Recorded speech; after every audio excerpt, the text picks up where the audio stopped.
Hey guys, welcome back to the channel. This is story about what if Naruto finds Uzumaki clan scrolls part 1. Before I start, please do support for more amazing content and comments for part 2. Do consider to subscribe my channel and share my video to your friends and check out the description as well. Let's start the video. What is it that you desire? Is it to be acknowledged? For everyone around you to praise your name and sing of your accomplishments for decades after your life comes to pass? Or is it to be powerful? To strike down any and all who stand in your way and oppose you? Maybe your desires are beyond mortality. Do you desire to be immortal not just in your ideas but to truly stand the ages? I just don't want to be forgotten. I don't want to be alone in this agonizing life where I have to fight for the right to breathe and live. If to hold any of that means I have to be powerful, and to be feared so much that none would dare cross me or my loved ones, then so be it. Interesting desire. I have not many who wish to be strong for others. My previous containers never needed me to protect them. They were always cocky and confident in their abilities that it was sickening to me how they would look down on others or down on me, for that matter. I guess with your childhood it would be of no surprise that you would not be like them. What will you do with me now then? I don't know. To tell you the truth, Kit, I've not been faced with a mortal that I have respect for since my father. I guess what I will do is help you, train you what I know of chakra and advise you when I can. I would appreciate that for Ball. I just have one question. What is that? Can you tell me what you knew of my parents? Sure, Kit. Your parents, not the best of the mortals that I've ever met, but surely not the worst, were very famous within your village. Your father alone was Hokage. Your idol to be exact, 5 years later, and to this day the village that was destroyed by Iwa, Kumo and Kiri have never been explored or seen again. Iruka sighed as he closed that particular chapter of the Second Shinobi World War. While he was very knowledgeable of all shinobi wars and skirmishes that Konoha and the Land of Fire was a part of, he didn't like the idea that a whole civilization was wiped out from the face of the earth, and they didn't even know the clan or village that was destroyed. It was like it was erased from history purposefully, and it was something that he would rather not think about, or else he will fall down the same hole so many other historians have done before him. Half the class he was teaching was merged with another class that had a lot of their civilian-born students drop out, and now their teacher, Kanoko Juno, was a co-teacher. They took turns in lectures, but he would have to be blind if he didn't acknowledge that her ability to keep the students' attention was greatly better than his, and while he knew more about Konoha's historical events, she specialized on cultures and clans and recalled and explained much more about foreign customs than he ever could. He was silently grateful to have her with him as she was able to clarify much of what they learned to very acute details such as important names and dates of any lecture that even he would have a hard time remembering, and because of that they were possibly the best academic duo at the present. It was only fitting that their class held the next generation of Konoha's clan heirs. He looked up when he saw one of his students, Haruno Sakura, raise her hand. Yes, Haruno-san? Why did it take 3 of the 5 ninja villages to destroy a single archipelago if the clan was outnumbered, Iruka-sensei? What made them so dangerous that they were completely destroyed? Iruka nodded his head in silent thought as he tried to work out an answer to her question. Sadly, all of our curricular textbooks do not specify the destruction of the village or who they were. Even during the time when I attended the academy, nothing beyond the destruction of the clan was given despite being told they were an ally of ours. No one has decided to question the lack of details because it is just a minor inconvenience compared to the rest that is required of you to learn. I am sorry, Haruno-san. Actually, everyone looked at Juno as she gave a playful smirk to Iruka as she leaned forward in her chair. I have access to a book that detailed the history of the village prior to these textbooks provided by the academic board of directors. But sadly I was not prepared for today's lesson and did not bring it. However, I can answer the questions of anyone who is curious about this event, even you, Yumino-san. Would you be able to answer my question, Kanoko-sensei? Of course. Juno grinned at the child and stood to her feet.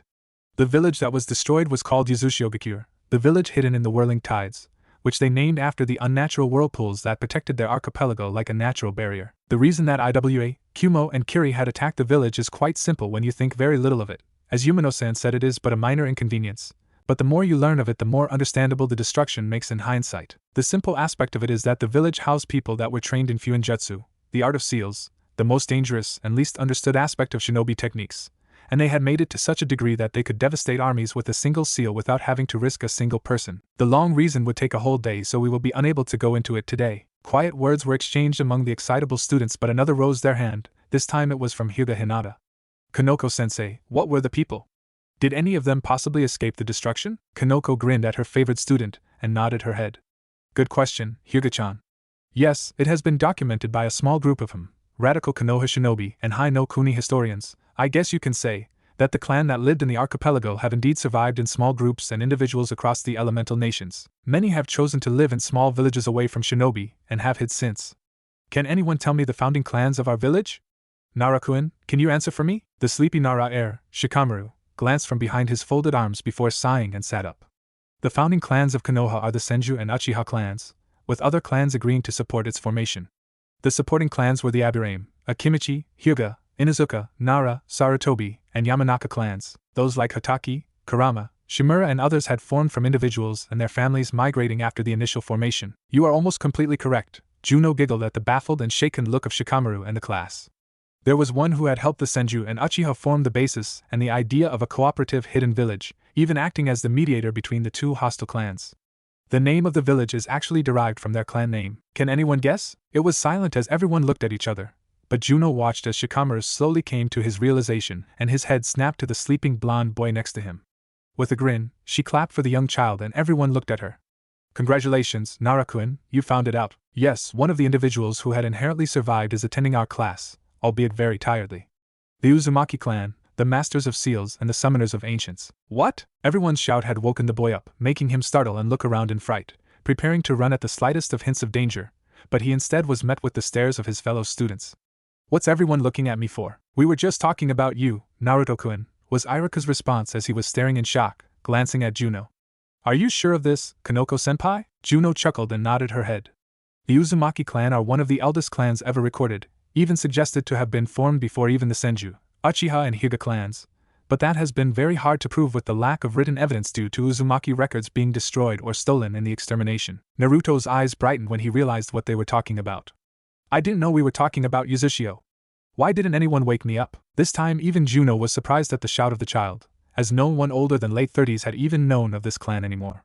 The fact that the last Uzumaki within the village even knew of their heritage was a surprise to her, as Hiruzen had made sure that the village, let alone the boy, had no knowledge of his parentage. How do you know of your clan, Uzumaki-san? Naruto gave a sour look, crossing his arms and leaning back in frustration. Well, I did not know for certain that I was part of a clan at first. But some weird things had developed, and I got curious.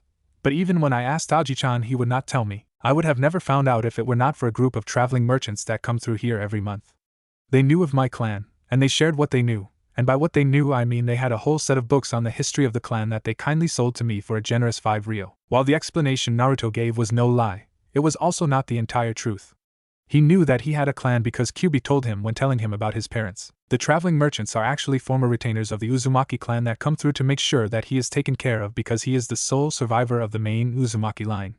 Others are either too far off or are not true Uzumaki. The retainers also swore their loyalty to him as the new clan head and are set to repair Uzushio. Juno tilted her head in confusion but did not push on that line of topic.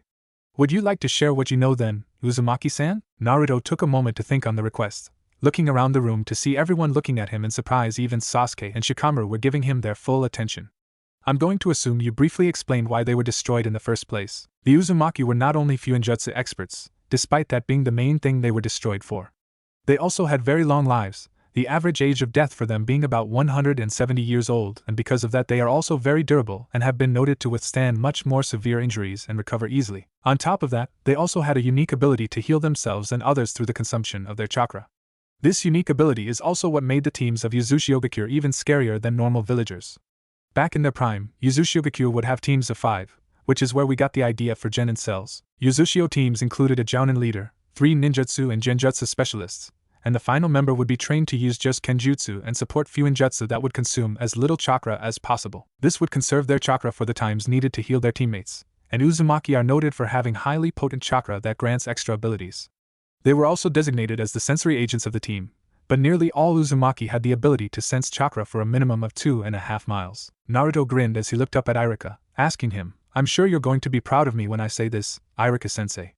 Everyone knows how the Kyuubi is the strongest of the Biju, and that specific Biju has always been part of Konoha's long history, correct? Getting nods from everyone, he laughed as he tried to contain his amusement of what he was going to tell them. Well, a Biju cannot be killed as it is an entity of pure and very powerful chakra. Even our beloved Shodai Hokage could not defeat him. However, many villages realize you could contain and even control the power granted by these tailed beasts, and Konoha was no different. Uzumaki-san, are you sure you want to share what you are about to share? Juno warned the 12-year-old boy. It may be common knowledge for the adults, but your class is forbidden to have learned it from their parents. Naruto looked at the woman and shook his head. If I'm going to be hated, then I want there to be a reason rather than be outcast just because some dumbass say so. As I was saying, the Biju can only be contained into children with undeveloped chakra because the power of a Biju will almost always kill an adult. The Kyuubi, especially, required a host with a strong body and will. Very few individuals can do so. However, it was my clan, because of their longevity, were the most ideal containers for the most powerful Biju like the Nanabi, the Hachibi, and the Kyubi. I am the third container of the Kyubi within the history of Konoha. Looking at the class, he settled on a stare with Shikamaru, his best friend, who was silently and vigorously thinking about what he was hearing. My great-great-aunt was also a holder of the Kyubi. She is also the grandmother of Tsunade Senju of the Sannin, Mito Uzumaki. She married the Shodai, and in her late 20s had to become the container after the Shodai and Madara's infamous battle. Then my mother, just a few years prior to the start of the Second Shinobi World War that would lead to the destruction of Yuzushiogakure, was chosen. Hilariously enough, my mother also married one of our Hokage, Uzumaki-san. I don't think. My father, Naruto interrupted harshly as he looked at Juno with a glare to stop her from speaking, is none other than the man who gave me the burden. My father, the husband of my mother, is no one else other than the yondaime, Minato Namikaze. Someone who used to be my idol, is the very person who condemned me to be ostracized by my village. Naruto sighed as he rubbed his neck in exasperation.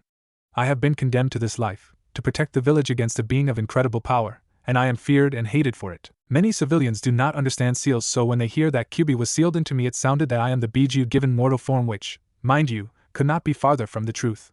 Telling any of you this is basically breaking many laws that are supposed to protect me, and nearly all of them are punishable by death or life imprisonment. This time, he gained a fire in his eyes and he gave a look to all of his classmates before standing on his feet. I am Naruto Uzumaki, heir to the Uzumaki clan, the Jinchuriki of the Kyubi, and the greatest prankster this village has ever had. My goal is to bring back my clan and my home to prosperity, so be prepared to hear my name in the future because I will make myself greater than even Aji-chan. You better believe it. A few people began laughing at his ability to make the seriousness of the situation into a light-hearted promise of a lifetime, and Irika and Juno watched with proud smiles on their faces. Good speech, Kit, but you may have just given Hiruzen a headache with you blowing the lid on your knowledge of your heritage. It doesn't matter to me, furball, because I will bring back my clan and I will make them powerful once more. I can't wait for the harem. Wait. Harem? So you passed your test? Yup. All it took was purposefully failing the test and tricking Mizuki into having us take the Forbidden Scroll, to which we copied and began using the jutsu that are written within. Correct again. To which we are then credited with defeating and capturing the traitorous Chunin, being paid for a B-rank mission for our accomplishment, to which we met Ibiki Marino and the very sexy and flirtatious Anko Mitarashi when he was handed over. I remember I was there. Naruto chuckled again as he brushed his teeth. Other than us finding the first of your future wives, we got ourselves connected with Konoha's intelligence branch, to which we can work at part-time under said future wife. Naruto rolled his eyes as he rinsed his mouth, taking a moment to spit into the sink. Yes, harem is growing and we have friends in high places. You done? Almost? Kyubi chuckled as he continued. And now, while being a genin for a few months under Kakashi Hatake, a student of your father, today is the day you and Sasuke decided that you want a C rank out of the village for better experience, of which you will most definitely kill for the first time and actually be seen as responsible and mature enough to operate as true shinobi. Naruto waited a few moments. I am done, so you may answer. Yes, all of that is true. Naruto shook his head in amusement and finished getting dressed. He wore a black tank top over a short-sleeve mesh undershirt, black flexible, heat-resistant pants and black sandals. A very simple outfit, as it prevented him from standing out any more than he already did now that the whole village found out that he was the son of the yondaime Hokage. He hated how none of them even acknowledged his mother, who was definitely on par if not better than Minato. Even his seals were only as good as they were because she helped him refine them, so he literally didn't tear himself apart using his famed Flying Thunder God technique. Another helpful consequence of his revelation was that he was able to be moved into his parents' home that they had locked up prior or shortly before their death trying to contain Kurama. After a bit of dusting and cleaning, he was able to make it livable and had spent much of his time looking over the books and scrolls his mother and father had kept from their career. He especially loved the Uzumaki Fuinjutsu, something he has been able to master after he did what the book suggested and tattooed them to his body so that it was easier to use in combat. Good thing about seal ink is that when applied to the body, it disappears whenever it is not being used. With all of his training, and sudden spike in skill with ninjutsu and fuinjutsu, he was very confident in his abilities as a shinobi and was ready for the moment the Chunin exams came around in 3 months. Grabbing his large scroll of seals and equipment, Naruto checked to make sure he had everything before opening his front door to leave, but before he could do so he was confronted by a familiar baby blue whirlpool mask. Uzumaki-sama. The man kneeled before him and pulled out a scroll and a picture. These are what my team and I found. Naruto took the objects and glanced over the scroll before pocketing it and looking at the picture. It was taken from someone who was hiding, if the way the picture was taken was any indication, and there were only 2 individuals seen inside. One is a man with dark hair, wearing a scientist's lab coat, but anything was hard to see as his back was to the camera. The other, however, is the one who caught his attention, With red hair and dark eyes, it was the red swirl that was on her purple shirt that was slightly obscured by the man she was talking to. Where was this taken? I do not know the name of the island, but it is patrolled by fire civilians and a small group of Konoha shinobi. Naruto nodded and pocketed the photo. He knew where he could find out. Thank you, continue in your search. I want you to also check in with Team Alpha and find out their progress. I will most likely not be in the village for a month or two, so you will have to wait to inform me until then. As you order, Uzumaki-sama. The man bowed once more before disappearing in a swirl of leaves. Continuing on his way, he tried to think about where he left his trail of thoughts before he was interrupted. Oh right, his team. That was a bad time when he found out he was teamed up with Sasuke Uchiha and Sakura Haruno. Nothing against the Uchiha, but Naruto just did not like his lone wolf attitude and his condescending grunting whenever someone else tried to talk to him or tell him what he should do. Sakura, well, she was weak, she had no actual desire to be a kunoichi, and the only reason she stuck with the academy was because of her obsession with the last Uchiha. That and her father would be damned if she didn't become a kunoichi. He loved and praised the ninja profession, and has countlessly confessed that if he was ever needed he would rejoin the shinobi force and even give his life for his village. Their teacher, however, was very good at keeping them together and not at each other's throats constantly. Kakashi Hatake, the last of the Hatake clan, and with no apparent interest to find a woman to continue the line ever since the death of his teammate Rin Noara died. He was very skilled, scary if Naruto was to be honest with himself, but it was no surprise as the man had learned under Minato during the Third Shinobi World War. On top of that, the man was also Anbu at some point, and was even the mentor of Itami Uchiha before the woman went rogue and killed her clan. Overall, he could complain all he wanted, but he realized that he got off lucky in the way of his team. He got an experienced sensei that would be able to teach them quite a lot, and his teammates at least showed potential to not be entirely terrible. It just took a while for him to get along with the Uchiha, but they found a kind of brotherly rivalry in their training, and he would have to be ignorant if he denied that it was working. Sighing from his thoughts, he caught sight of his team and that their sensei was also just arriving, still reading his book, but that was also to be expected. When they made it, he got an annoyed glance from Sasuke and an amused one from his sensei. I see you are learning very well, Kakashi smiled as he spoke to the blonde. Gotta pick up something from our time together, otherwise it may look like you're not doing your job. Naruto chuckled as he looked at the amused stare of the jonin. Anyway, we agreed that today we will be getting our first C rank, and I wanted to make sure I had everything, and that we got a bit more sleep in instead of waiting for his lazy ass. Too true. Well, come my little genin, let's get our first C rank as Team Kakashi. We never agreed to that name, both Naruto and Sasuke told the man at the same time, briefly sharing a look before continuing their walk to the mission office. Yeah, Sakura wanted to pitch in, and truthfully, that's all she could manage. Fine, how about Team Kakashi-sama is so fabulous and his genin will serve as pack mules if they argue with him again. Kakashi glanced back at his students as he opened the door, his eye smiling at them. That sounds better, right? The first one was better, was all Naruto answered as he entered the room and looked to see Hiruzen inside. Hello, Aji-sama. Hello, Naruto-kun. Team 7. Hiruzen smiled as he looked at the team. D rank again? Actually, Naruto spoke up, interrupting the old man. We had agreed that we are ready for a C rank outside of the village. I see. Hiruzen sat back as he took a few drags of his pipe. Do you agree with him, Kakashi-san? I do, Hokage-sama. Kakashi nodded his head without looking up from his perverted book. Hiruzen nodded his head and moved around a few scrolls before finding one. I have just the right one. Escort mission to Nami no Kuni, a small area to the south of Hai no Kuni. You will be protecting Tazuna, a bridge builder, as he finishes his bridge into the mainland. You should expect bandits. And where is our lovely client? Hiruzen pushed a button on a small receiver and leaned near it. Hi, please contact Tazuno-san and let him know he is to meet with his escort team in the south entrance in half an hour. Yes, Hokage-sama. Kakashi nodded and turned to his students. You heard, Hokage-sama. We are to be at the south entrance in 20 minutes, so go get prepared and finish up all that you need before we leave. Naruto was the first to leave, and he made his walk for the intelligence division, where he was going to see if he can find out more about the woman in the picture. Naruto opened the door to the intelligence division and looked around to see the many chunin and jonin that are working diligently in their tasks. He avoided those in rush so that he couldn't be accused of being in the way and approached the main desk with a single jonin working on papers. Hello, I am here to see Abiki Marino, please. Name? The woman asked without looking up. Naruto Uzumaki, genin, he answered, causing the woman to stop and look up at him. Pleasure to meet you, Uzumaki-san. She rummaged through a few papers before finding one she was looking for. Marino-san should have finished an interrogation a few minutes ago and should be in his office. Do you know where it is? Yes, Naruto nodded and left in the direction of the man's office. It took a bit with how busy the division was, but he finally made it there soon enough. He gave a few knocks and waited a second before he could hear a gruff enter. As he did so, he found the man sitting at his desk while looking over a few papers and reports from many intelligence agents across the elemental nations. He had his bandana to the side, revealing the rest of the gruesome scars he received when captured by enemies. Good afternoon, Marino-san. Ah, Naruto-san, the man greeted, setting the paper he was reading on his desk. What brings you here? I need help finding someone and I assumed that you would know how. Naruto pulled out the picture in his pouch and showed it to the man as he spoke. I am looking for the red-haired woman in the picture. Ibiki hummed in thought as he inspected the given photo. Do you know where it was taken? I only know it was on some kind of research island. The man nodded and set it down, writing a few notes. I can ask around the other divisions and see if they recognize it. It is clearly under our jurisdiction from what I can see of the scientists, but I do not know what it is. I will contact you as soon as I have an answer or not. Thank you, Marino-san, but I will be out of the village on a C rank for a month or two and won't be back until then. The man nodded. That will be fine. I will see you then. Naruto bowed in appreciation before leaving the office. Checking a clock on the wall, he saw he had at least 10 minutes before he was due to be at the entrance.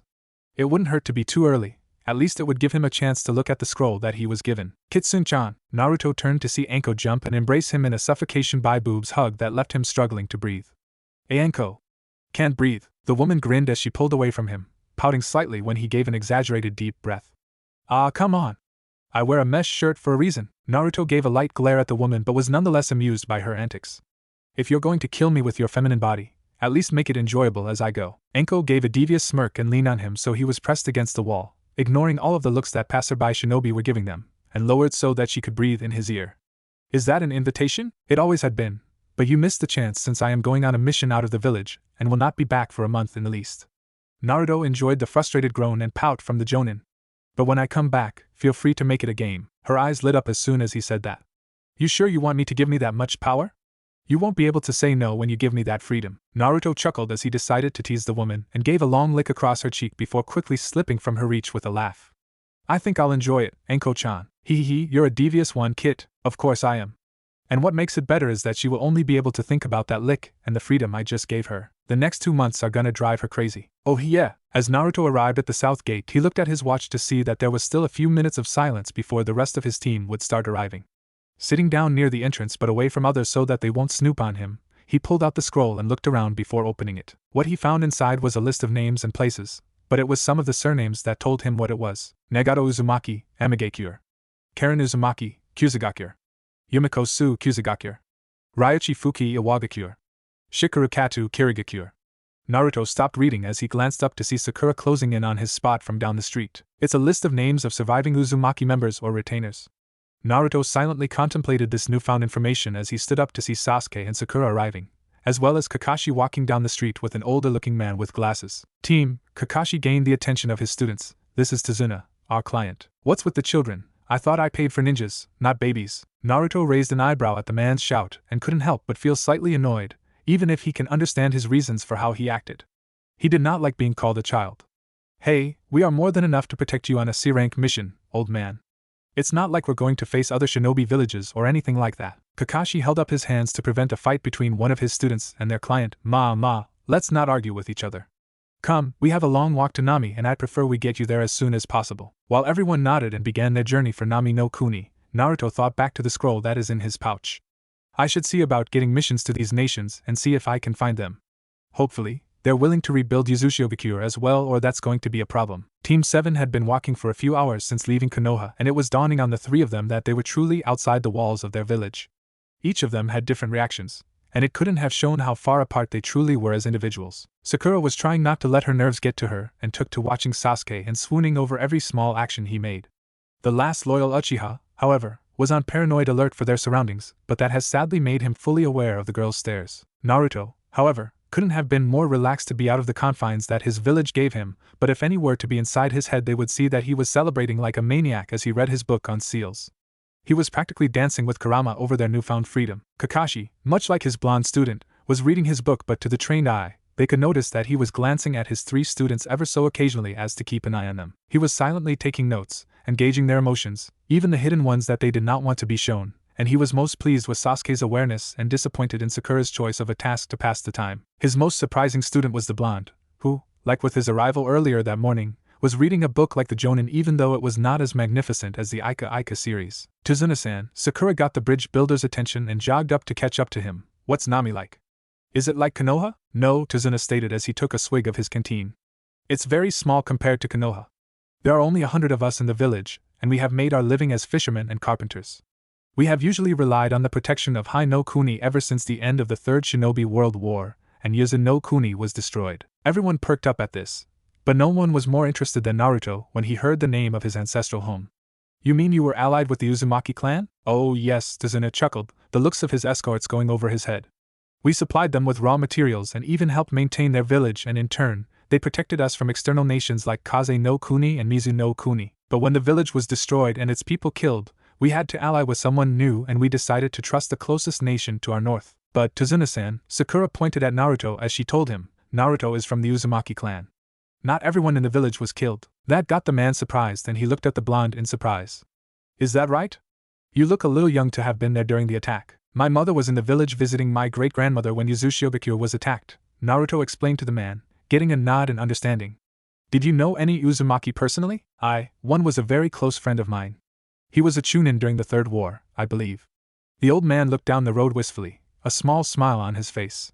He died a few weeks prior to the attack on his village, however. I like to think it was for the best. I don't like to think about what had happened to those that were attacked in the village. Only the vilest of people can decide and go through while killing an entire people. Agreed, Naruto nodded with a grimace, only faintly seeing Sasuke nod his head as well but without saying anything. Are you skilled with Fuinjutsu as well? Very, Naruto chuckled as he briefly showed the cover of the book he was reading. As you can see, I am well within advanced Fuinjutsu methods as well as theory and application. It was hard at first trying to understand what most books are trying to explain, reason I realized is fragmented or completely false, and have only had luck by using complete working seals. It's like an innate nature to see the intricacies of seals and their capabilities. I am still far from being a master, but I guess you can say I'm like a skilled jonin with them. Tazuna grinned and moved past Sakura to get close to the blonde, his hand grasping his shoulder opposite of the old man, and gave a hearty laugh. I believe you and I can get a mutual benefit of equal satisfaction. My bridge, while as perfect as any other I have seen, is built in a very temperate area and as such is very likely to have heavy wear and tear. I want to avoid that. So what I want to ask of you is that you are to put some of those seals to protect the stone, and in return, I will give you a few things from your clan that I'm sure you would want back. Naruto raised his eyes in surprise. You have Uzumaki clan possessions? I told you I had an Uzumaki friend, didn't I? Tazuna crossed his arms and sighed. Of course, I would give them to you anyway, as it rightfully belongs in the hands of an Uzumaki rather than gathering dust from an attic. I just request some help, that's all. Of course, Naruto jumped at the opportunity to gain something of his clan's. It is hard to find anything of the such, even when he has a team scouring and repairing his ancestral home, and his desire for anything from his clan has only been growing as the fruitless endeavors carried on. The man grinned in turn. Great. I really appreciate it. Naruto was going to answer when he felt his sixth sense going off and looked down the road. It was empty, save for 2 puddles of water. That's weird. Naruto slowed down, raising his hand to stop Tazuna as well. Call me crazy, but it hasn't rained in this area for a few weeks. Yes, so? Sakura gave the blonde an annoyed look as she planted her hands on her hips. Then why are there 2 puddles in the middle of the road? Everyone turned to stare at the said puddles. Travelers, Sasuke guessed, but he was reaching for his kunai pouch as he spoke. Kakashi-sensei, I think. As Naruto was trying to talk to his uncaring sensei, he was stopped when a barbed chain shot out from the puddles and latched around the jonin.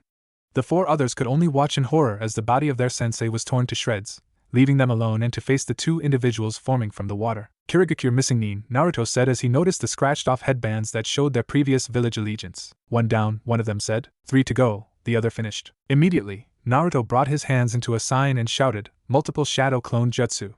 14 more Narutos sprung to life around them, surprising both Sakura and Sasuke.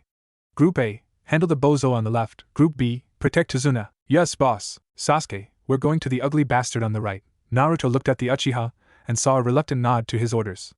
Good, let's go. Naruto slid on his knees to avoid the chain that nearly latched onto him, and went to stab him but was blocked with the gauntlet before Sasuke joined in as well and kicked the man in the chest.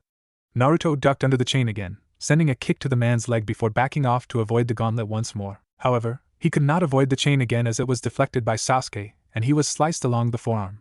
Careful, Naruto hissed as he jumped back to glance over his injury, noticing a purple marking along the cut, before jumping back into the fight. We need to handle that chain. Naruto nodded in agreement, both of them jumping back to give themselves room, and looked at the 2 brothers once more. Naruto saw that his clones were barely faring against the other missing nin, and they only had a few moments before he was free to help his partner. Once that happened, they were done for. I need skin contact, Naruto told the Uchiha. I have a technique that can end this, but I need contact with their skin. Sasuke gave a confused and annoyed look. Sure, let me just ask him to take off his cloak. I'm sure he won't mind. Naruto rolled his eyes. Be sarcastic all you want, I'm just telling you what I need. Sasuke grumbled to himself before huffing, fine, ass. Naruto chuckled at Kurama's insult of the Uchiha as he created a few more clones and ordered them to reinforce Group A before he jumped in to help his teammate. He observed as Sasuke skillfully utilized a moderate distance between him and the enemy to avoid their attacks while also being able to land his own. What he realized from the attack pattern was that Sasuke was trying to tear away at the cloak and the clothing. Well then, I guess he's not entirely useless or prideful. He heard a derisive snort from Kurama but decided to ignore it, and instead just lunged forward, channeling chakra through his finger as it made contact with the older man before diving to the side to avoid getting hit by the gauntlet. Gotcha! What the hell was that? Naruto Neri gave Sasuke a glance as he looked into the amused eyes of his enemy. Uzumaki Fuinjutsu mark. Complete holding up the hand sign for tiger, he gave an even bigger grin than before. Uzumaki marked Fuinjutsu, incinerate, instantaneously, and just in time for the other hostile missing nin to kill the last clone. Everyone could only gawk and watch as the man screamed and ripped away at the clothing he wore. What everyone saw was a set of glowing red-orange seal markings crawling over the man's skin and setting him gradually more and more on fire. Soon enough, within seconds, he was completely on fire, and parts of his body, his fingers and his left leg had begun to turn to ash, and his screams now came out as hoarse and dry air. Naruto was pridefully watching his clan technique finish the man off, leaving only the metal that he had on him. His gauntlet lay with ash blowing out as well as a few metal chains that he wore under his cloak and over his clothes. Perfect. You bastard! Naruto watched as the other ninja made a mad dash for him, and he watched in satisfaction as his sensei appeared behind the man and threw him to the ground. Before the man could move anymore, he found himself on his stomach, and in moments his arms were being pulled painfully behind his back. It wasn't until everyone heard two loud cracks that Kakashi had let go and stepped back to watch the man whimper and tried to crawl away without the use of his arms. Tazuna-san, the white-haired man said before looking up at their client. You have some explaining to do, HM? The man backed away slowly, fidgeting and stammering as the Jonin calmly walked up to him. What do you misunderstand? What is there to misunderstand? My fresh genin team was finally ready for their first C-rank mission, to kill a bandit or two so as to ease them into their profession, but instead, we faced off against a B-rank duo of missing nin from Kirigakure. Kakashi stopped in front of the man when he fell to the ground. Tell me, Tazuna-san, what is there that I missed? Tazuna could only look up at the towering man in abject horror before he gave a dejected sigh, covering his face with his hands. I had to.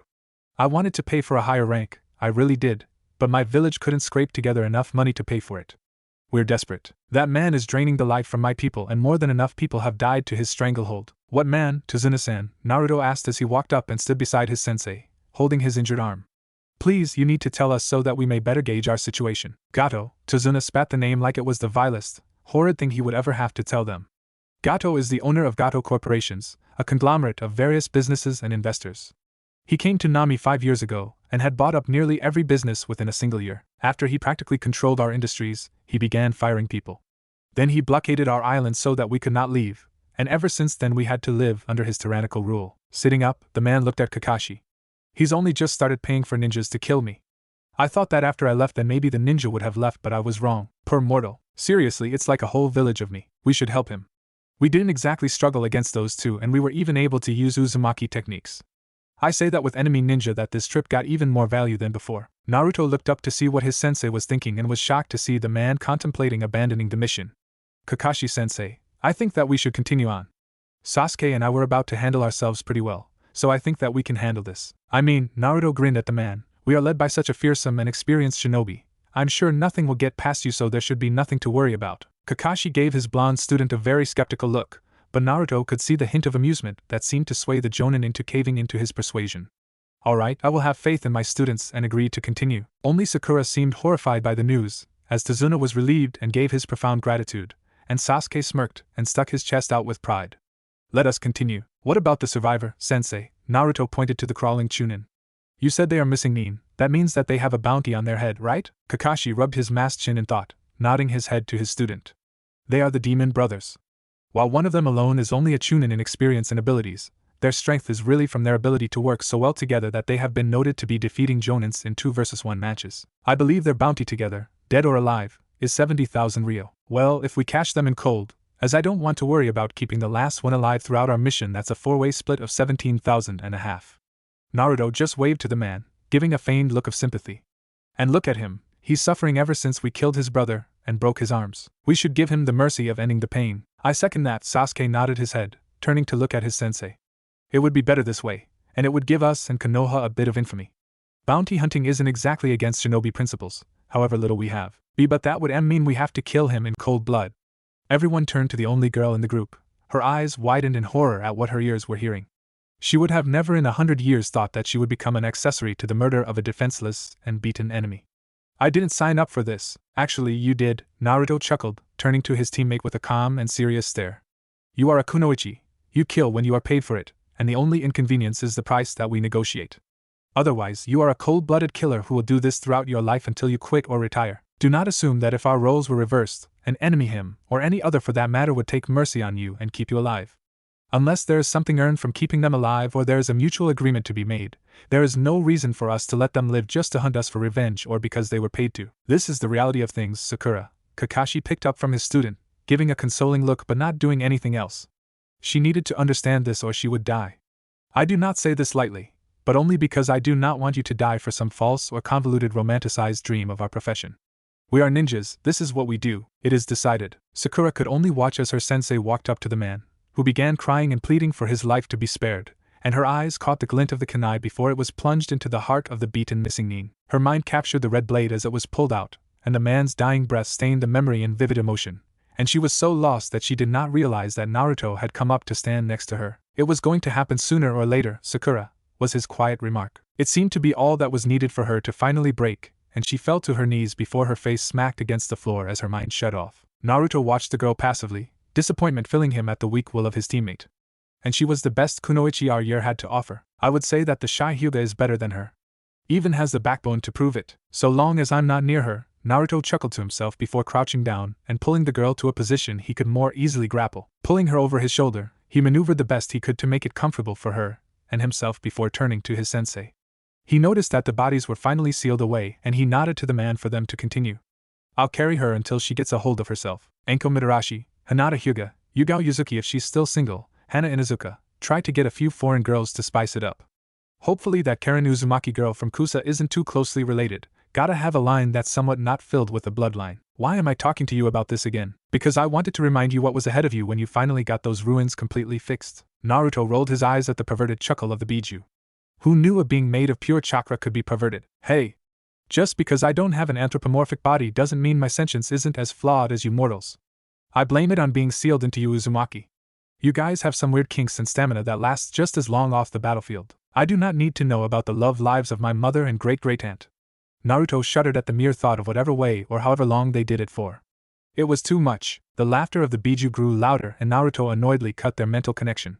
Sighing, he glanced at his female teammate walking next to him, her eyes dull and staring ahead without a care for her surroundings or those around her. It has only been about half an hour since she began walking and since then she has not spoken or looked anywhere but straight ahead. He also saw that her eyes were drifting away and not fully taking in her surroundings. Sighing, he only had a moment to realize that the area was much quieter than it was a few moments ago.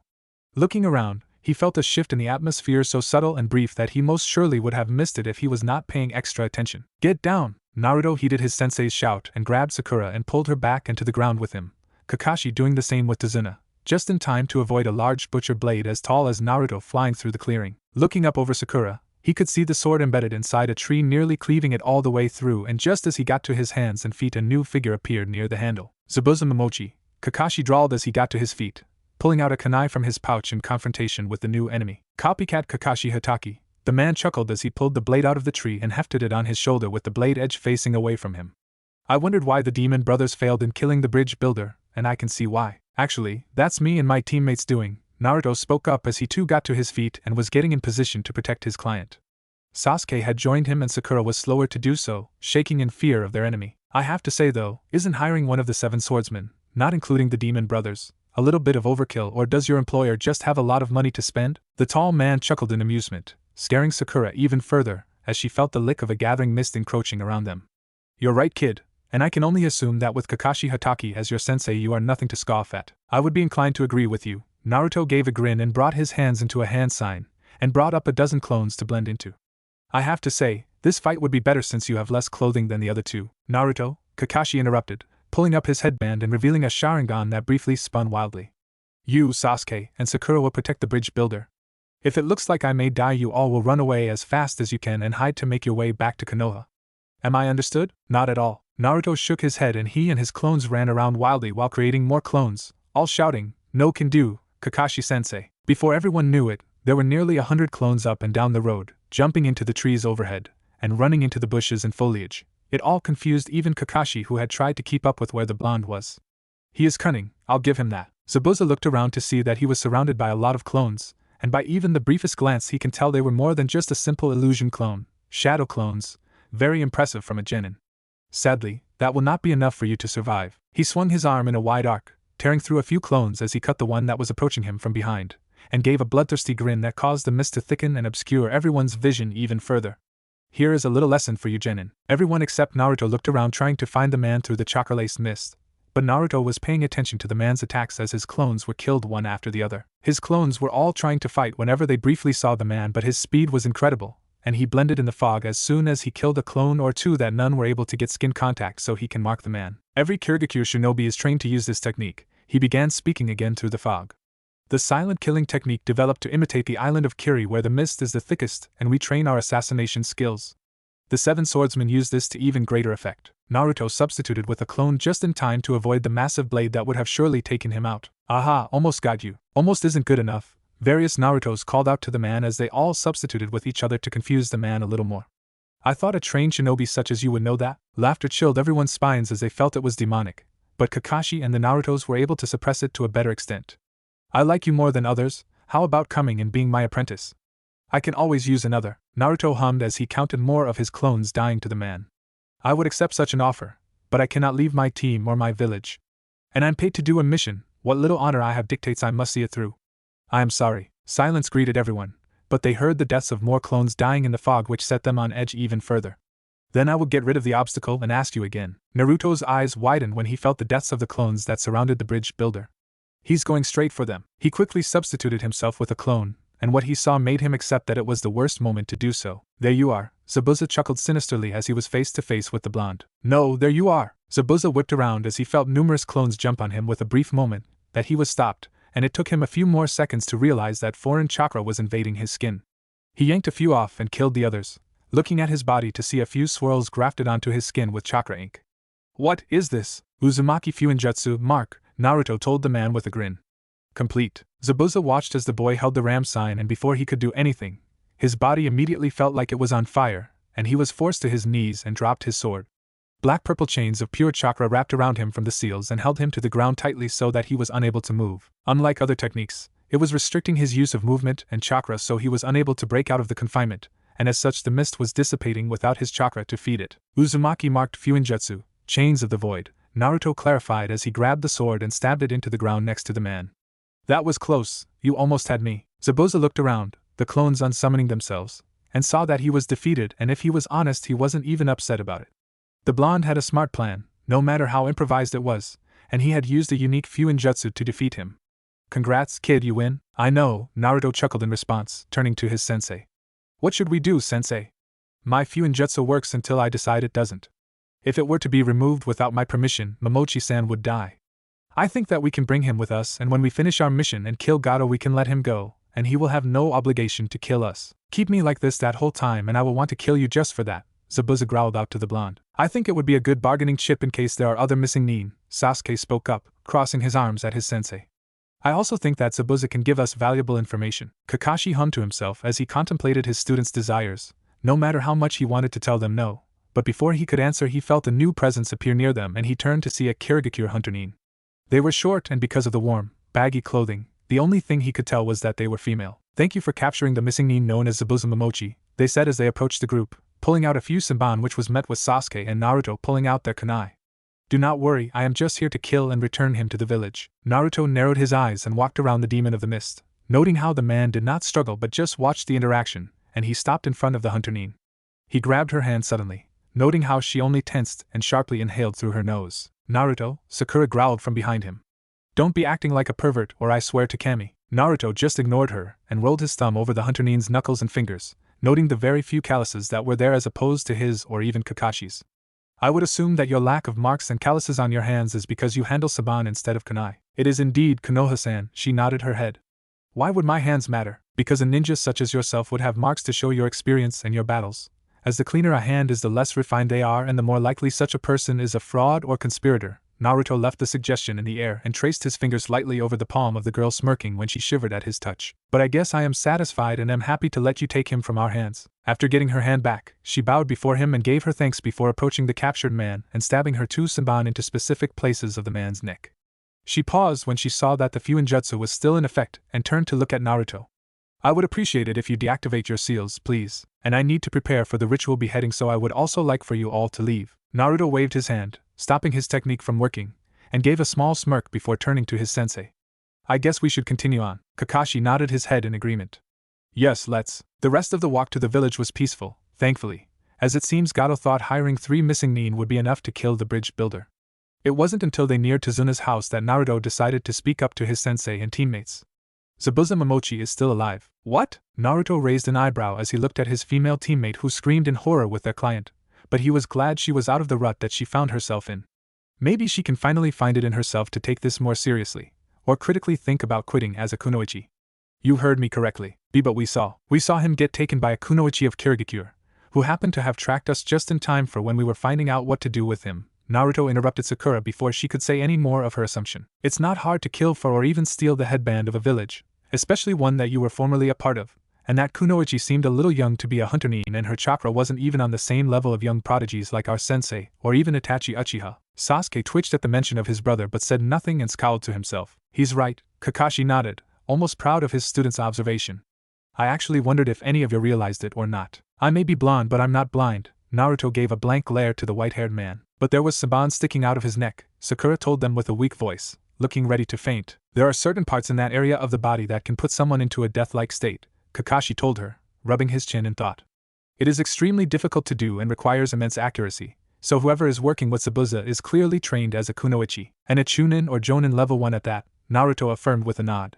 That, and when I was feeling Zabuza's accomplice, I was able to feel her chakra, and it was very much not to the standards of an elite shinobi like Hunter nin are claimed to be. I just knew that with how exhausted we were, and how unknown they were to us, that it was not smart to attack them. Why didn't you use your overpowered burning seal? Sasuke asked, speaking the thought everyone else had at that moment. Naruto was quiet, but by the smirk on his face and the distant look he had at the forest, it wasn't something he was willing to share. Let's say that my motives are my own for why I didn't just kill her. TCH, you really are a pervert, Sasuke huffed with a shake of his head. Naruto ignored the comment, either denying nor affirming the claim, which only infuriated Sakura, but she took a few calming breaths. How much time do you think we have until Zabuza comes after us again? Sasuke asked Kakashi the million-ryo question that was on everyone's minds at that point. Kakashi hummed again as he pulled out his book to begin reading. I give him 3 weeks. That should be enough time for him to recover to satisfactory strength to come for Tazuna-san. That will be enough time to start our training and stake out Gato's forces. If it's alright with you, sensei, I'm going to go for a walk around the perimeter. If Zabuza knew our route into the village, I'm not putting it past him to have any other accomplices in hiding to strike us with our guard down, Naruto told his team leader, getting a nod from the man. Okay, don't wander too far off. Naruto waved the man's concerns off as he walked away, believing that anyone who worked for the Demon of the Mist wouldn't be as strong as him. However, he also needed the time to talk with the fox again, as he wanted to ensure he was ready to use a tail or two for what he was planning to do. After clearing a small area next to a creek, he created 5 clones and ordered them to continue with the perimeter sweep. With them gone, he took off his pants and shirt, setting them to the side, before making his way to a small rock in the middle of the stream with only his boxers on. It was partially submerged in the cold water, which served Naruto's preferences nicely. Sitting down with a shiver at the water's temperature, he made the seal of confrontation and closed his eyes before reaching within himself. Like always, he noticed 2 oceans of chakra within himself, but to compare them would also be like comparing a lake to an ocean. His is a large amount as it is, but compared to the Kyuubi, the strongest of all Biju, it was hard to call himself an equal in sheer quantity. The Kyuubi's chakra felt like Konoha's forest during a particularly sweltering summer day, feeling warm to the touch, and he almost recoiled at the sudden feeling. Nonetheless, he grabbed hold of the chakra and felt it envelop his own chakra, letting a leak through the dam to allow a sufficient amount into his system without eliciting the one-tailed transformation. Drip. It's been a while, brat, Kurama greeted as he sat back. How's it going, Kurama? Naruto greeted with a small bow, giving his fox companion some respect. I felt that this conversation would be better for us to have face-to-face rather than just exchanging thoughts. Understandable, Kurama nodded his head and sat next to the young blonde. What is it you wish to discuss, Kit? How much of your chakra do you think I am ready to handle? Kurama blinked his eyes at the sudden question, but instead of questioning the young boy's motives or reasons for asking, he looked down and thought. Depends on your willpower and control, to be frank, Kit. There's a reason why none of my containers before you have been able to utilize my chakra efficiently. Other than thinking of me as a mindless beast, of course. Naruto shook his head in amusement at the grumbled afterthought as he knew the QB felt sour after all these years that Naruto's mother and Mito looked down on him to the end. But I believe you are coming along nicely and would be able to utilize a single tail effectively. The problem with trying to control more, which we will have to do eventually to get you to use more, is intent. My chakra is a very emotional one, unlike the other Biju. So it's not normal for Jinchuriki to go on rampages using their Biju's chakra? Kurama shook his head instantly. It is, and that's because a Jinchuriki is not establishing trust between them and their Biju, so this allows the Biju to filter only negative emotions into the transformation, such as frustration, anger, and bloodlust. Those who are able to work with their Biju, such as the Hachibi Jinchuriki and Kumo last I heard, are able to completely transform into their Biju and not lose themselves. Why are you so different? Because I am the strongest, Kyubi boasted and smirked down playfully at the chuckling blonde. I jest, but it is true. Even the Hachibi, with 8 tails of power, does not hold a flame to me. But I am specifically embodying the negativity of the world. Every malicious thought, every selfish kill, every bad deed. So when you tap into my power, you feel my emotions, my anger, sadness, rage, and despair. Kurama paused as he decided on his next words. He hasn't talked to a mortal like this in his thousands of years of life, and it was jarring for him. But he felt something pressing against him, and he looked to see Naruto resting a hand on his front leg with a small reassuring smile. Kurama was grateful for the kit.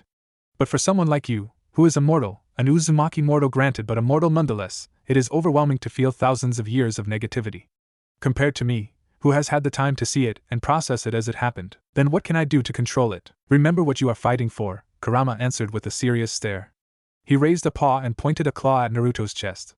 Do not lose this. Remember why you want to be strong. Remember those you care about, those you want to protect.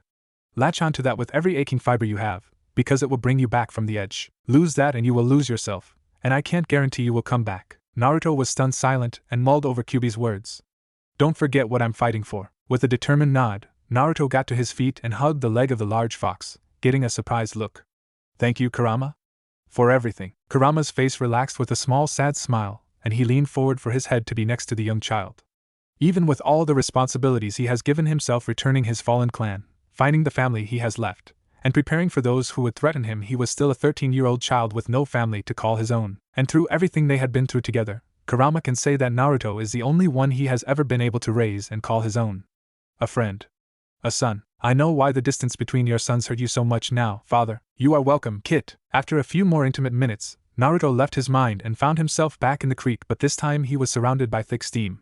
Knowing that it was because of the raised body temperature when encountering the aura and chakra of the Kyubi, he didn't pay any mind other than a small grumble of how humid it was. Seriously, he was used to shaded, moist forests, not this. Getting to his feet, he made his way to where he left his clothes and slowly started redressing. However, he felt a new presence in the clearing and he paused in buckling his belt but finished doing so in case there was going to be a fight. This individual he could sense is powerful, easily as powerful as Kakashi, and someone like that isn't just in a small land like Wave. I know you're there, Naruto decided to say after not feeling the figure approach for a bit. Come on out if you're not here to hurt me, or if you are just get it over with and make the first move. The chakra seemed to crumble like a rock in angst before settling back down, and they began their approach once more. Not completely lowering his guard, Naruto picked up his shirt and finished dressing before turning to see who had approached him. What he found gave him pause and he had to fully take in the stranger's appearance. She has short black hair and black eyes, fair skin with no blemishes, and a small frown on her face. She wore a red shirt under a brown flak jacket, fishnet tights under a red skirt, and brown sandals. She has the headband for a wagakure, which confused Naruto further as to his knowledge IWA was not allowed to operate in any of the Land of Fire's lands or territory. That included Wave. What's your name? Naruto blinked at the girl's demand and raised an eyebrow. Last I checked, you are the one operating in Fireland, so it is I who should be asking you to state your name and business. TCH, the girl shifted into a more combat-ready stance as she regarded the blonde. I am Kuratsuchi Kamizuru, Chunin of Iwagakure. What is an Iwagakure kunoichi doing in Wave? I am here on a mission. Someone who slighted my village is hiding here. Assassination mission then, Naruto hummed to himself in thought but noticed Kuratsuchi looking at him expectantly. Forgive me, I did not introduce myself despite you doing so. My name is Naruto Uzumaki, genin of Konohagakure. I am here on an escort mission that escalated from C to a rank. Kuratsuchi raised her eyebrow in surprise. It was not unheard of for missions to escalate in rating as parameters often changed, but what did surprise her was that this Konohagakure team decided to stick with a mission that was very well out of their expertise. But considering how many Kekei Genkai the village boasted, and that this blonde carried himself with enough poise to warrant her caution meant that they weren't some green grunt team. What bothered her was his uncanny appearance to the one man that made IWA shake in fear. A man who should be dead. Now, while it is a problem to find an unallied shinobi in our territory, I believe we can benefit from each other, Naruto interrupted her thoughts with a kind smile. My personal mission is to help this village with their problem, who happens to be a very greedy entrepreneur by the name of Gato. Me killing him will cause many problems in the wider world politics as he keeps plenty of influential people in his pocket, and I may find quite a few of them against me, but I believe that it is the price to pay to help these people. Kuratsuchi nodded her head in understanding, as she would do the same if the village was as bad as it sounded. Undue suffering made her upset and oftentimes very violent against the perpetrators. Now, my team ran into Kurigakure missing Nin, and I believe that if you are looking for a shinobi, then it is probable that they are hired by Gato if they are here. Kuratsuchi indeed was looking for a shinobi from her village. Someone who had been excommunicated following evidence that he was selling secrets to their neighbors. And you propose? Naruto chuckled and waved his hand off. Oh, while you are beautiful Kamizura-chan, I am much too young to be getting married. Her face lit up like a cherry and she began angrily sputtering. Haha, I am just joking, Kamizura-chan. Naruto laughed lightly, which seemed to make the girl angrier. What I propose is that we work together in scoping out the forces of Gato and plan out our offensive in taking down our respective targets. I help you and you help me, so to speak. Kuratsuchi stared at the blonde for a few moments, but a few warning bells were sounding in her head. There's more to your offer. Naruto's smile widened and he chuckled with a nod. Indeed. I want you to spare 2 of the ninjas hired by Gato. Zabuza Momochi and an accomplice working under him.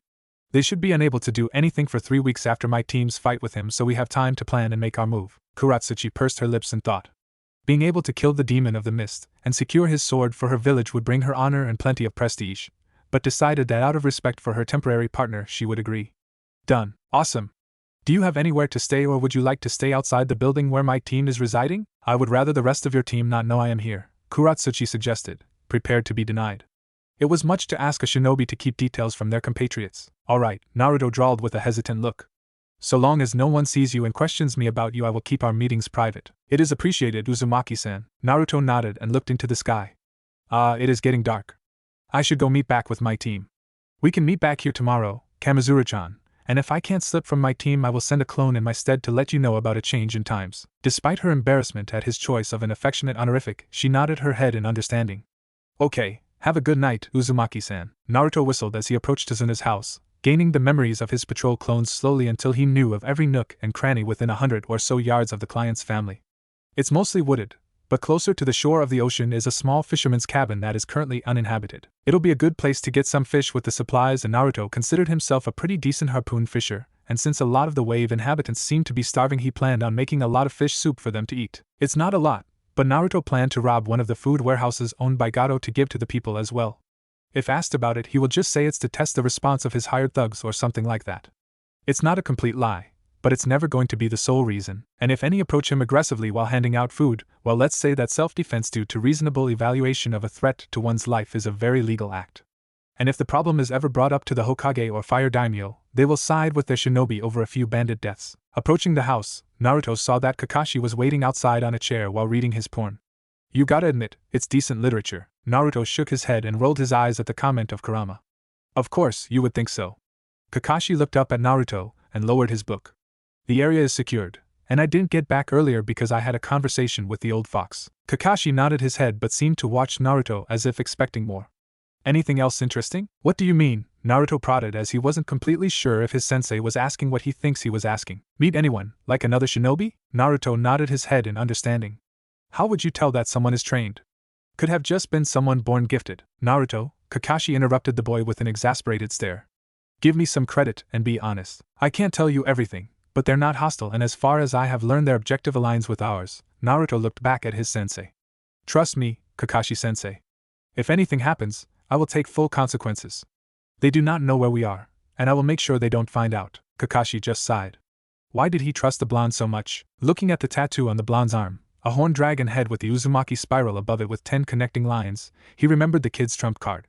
His family's companions. Good morning, Kamizura-chan. Naruto greeted the kunoichi with a bright smile. Hello, Uzumaki-san, she greeted back neutrally, already having gotten used to the boy's use of affection over the last week. What is our plan for today? Oh, you know, since it's our 4th date, I believe a nice relaxing walk to one of Gato's storehouses will be fun, Naruto nonchalantly teased with a crooked grin, making the Iwa kunoichi's cheeks flush pink. Then I was thinking that we kill all of his hired thugs as a warning, and watch how they respond to a form of blatant aggression with some snacks and a blanket to keep ourselves warm as we cuddle. Ignoring all of his teasing comments with a blush, Kuratsuchi was able to piece together their mission for the day and nodded her head in understanding. Understood. She didn't feel at ease with his crooked grin still in place. But it wasn't a feeling of danger or foreboding that bothered her but the butterflies and flips that were happening in her stomach every time the young Konoha shinobi flirted with her. It was harmless, as she was sure it was just his personality when he was comfortable. But it was also very new to her as back in her village everyone saw her as the granddaughter of the Tsuchikage, so no one was brave enough to speak to her so casually or with any romantic feelings. She did not get around to finding out if the blonde is the child of her village's dead rival, partly because she was also afraid to find out.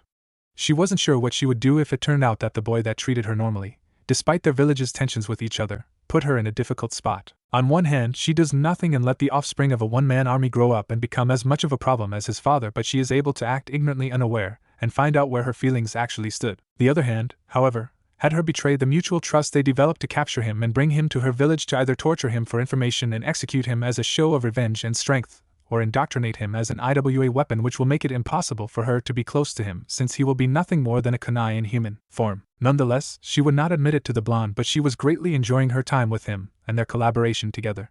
They even took a step in their temporary alliance to share their goals for the future and their ideas on their strongest attributes. For goals, she found out that he is aware of his ancestral clan and wished to reform and rebuild not only his clan's island but his clan as well.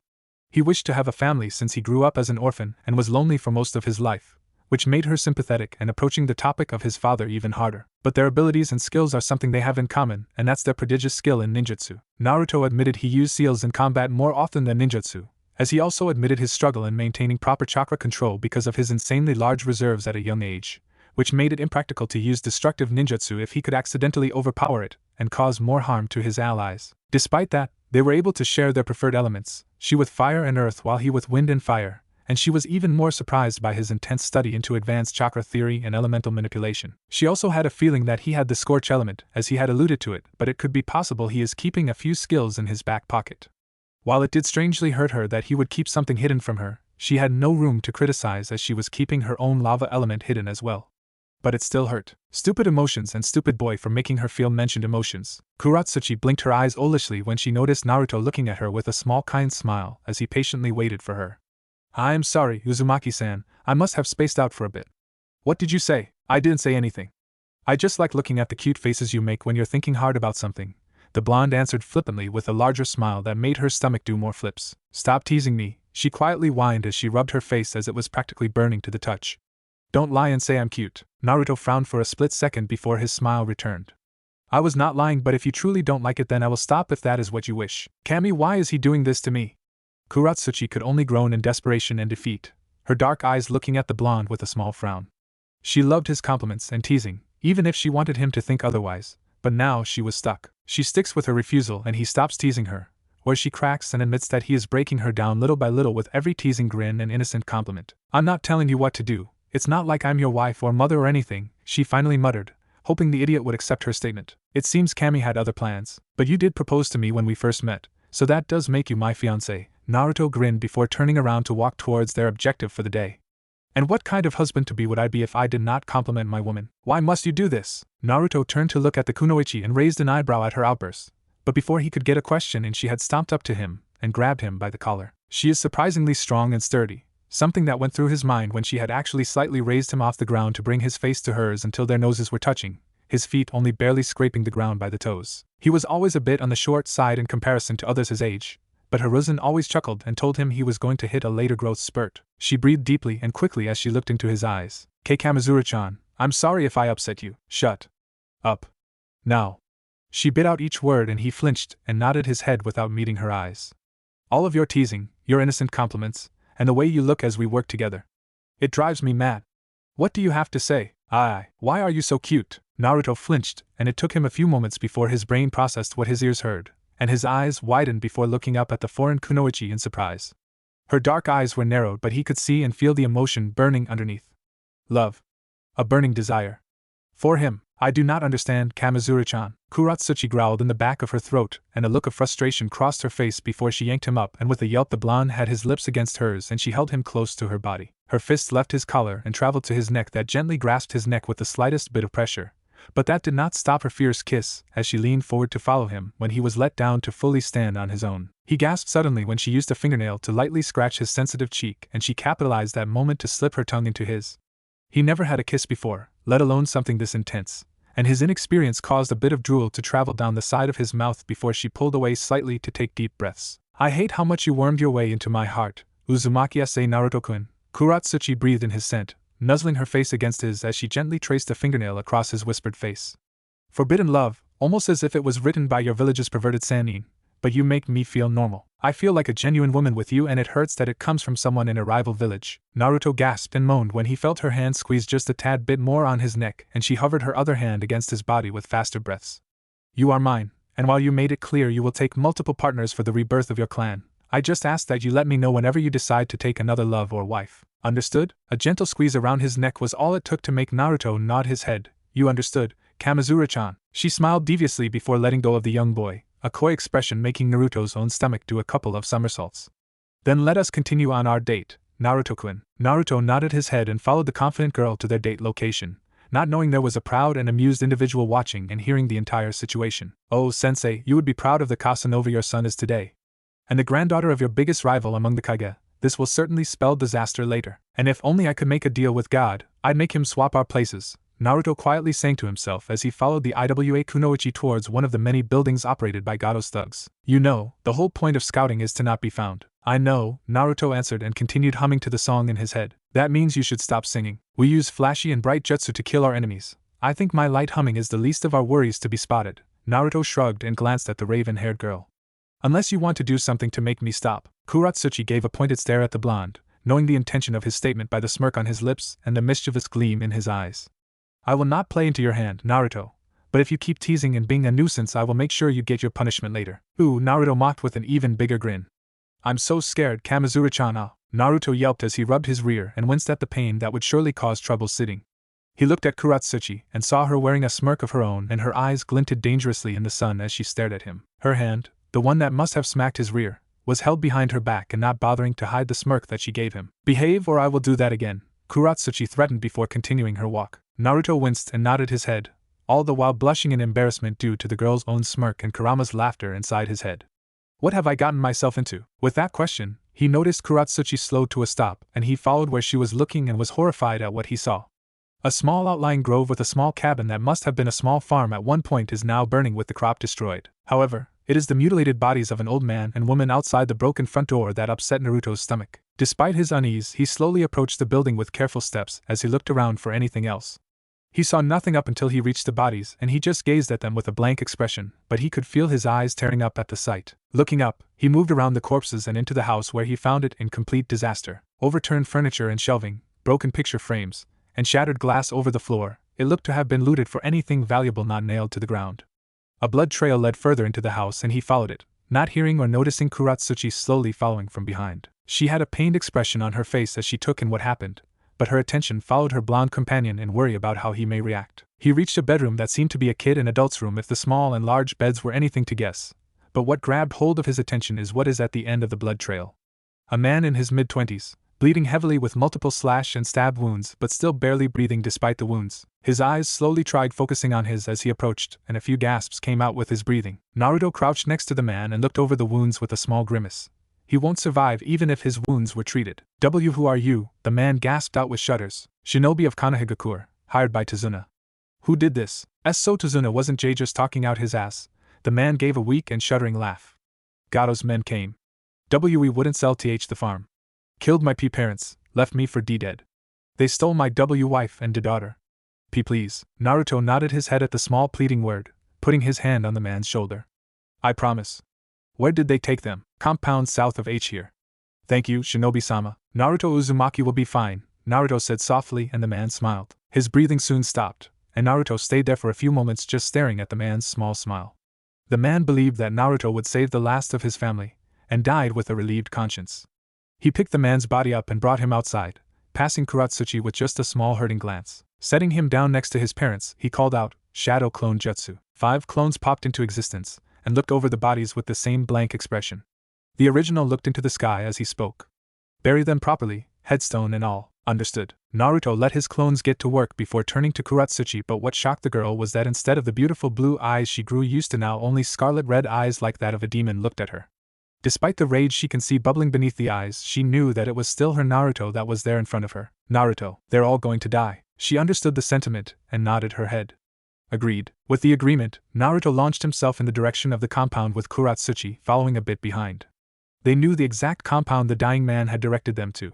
It was the barracks for Gato's out-of-town operations inside Wave, and it is also one of the places on Naruto's list to destroy. Naruto stopped on a branch as soon as he reached the tree line at the edge of a clearing. He looked over the area, finding various laughing thugs outside a rundown building with broken windows and defaced walls. There seemed to be a few fighting rings where some chickens and dogs and even various wild animals were pitted against each other. What sickened Naruto though is the abused condition the women are in, with bruises and torn clothing being the shared description between them. Shut that kid up! Naruto's eyes snapped to the man who was walking outside the building, roughly shaking his head. It must be the kid that was kidnapped from the farm. There are a lot of bandits here, Kuratsuchi mused silently as she scanned the area. A little over 20 men outside, and more inside. Even if they're bandits, their numbers will overwhelm us in a frontal assault. Naruto scowled before unzipping his jacket, tossing it to the ground below while making sure he knew where it was when he was finished here. One thing you need to know about me, Kuratsuchi-chan, is that I am never overwhelmed by numbers. Without a second glance, Naruto dropped below while creating multiple shadow clones, before using the headhunter jutsu to submerge into the ground. Kakashi felt the spike in chakra.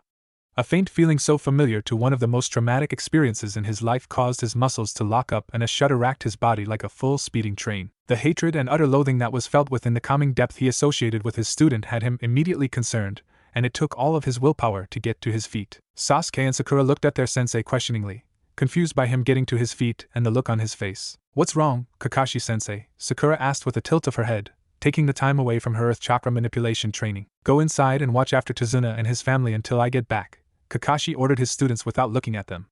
Do not leave and do not follow me, am I understood? Hearing the seriousness in Kakashi's voice, Sakura and Sasuke nodded their heads, although the Uchiha was a little more hesitant. What about Naruto? Sasuke asked while getting to his feet. He's still out there. I'll return with him, now do as I said. Kakashi took off into the trees without another word. Kakashi was thanking the heavens that Wave isn't as large as the ruined islands of Uzushio, as it would have been even more likely for his independent blonde student to have wandered off further than he is now. As it is, his student was only a few minutes away at his top speed and his heart pounded as he felt that malevolent chakra seemed to grow into a blazing inferno. Landing at a clearing with his body in prime position to react to anything, he was surprised to see what can only be described as a massacre. Dead bodies were laid around with no sense of care, and the damage done only made the sight more gruesome. As he walked forward, noting the small rivers of blood that run along the dirt like a murky swamp, he came to the rundown building where he could hear voices inside. Looking inside, he not only found even more dead bodies but cowering half-clothed women of various ages. They didn't even acknowledge his presence as they were too struck by the sight of one of the individuals in the room. It was Naruto, who is on top of a grown man beating his face in without stopping. Naruto-kun, please stop. Kakashi looked to see who spoke and he found a kunoichi within a Wagakure uniform hugging his student from behind with a quivering voice.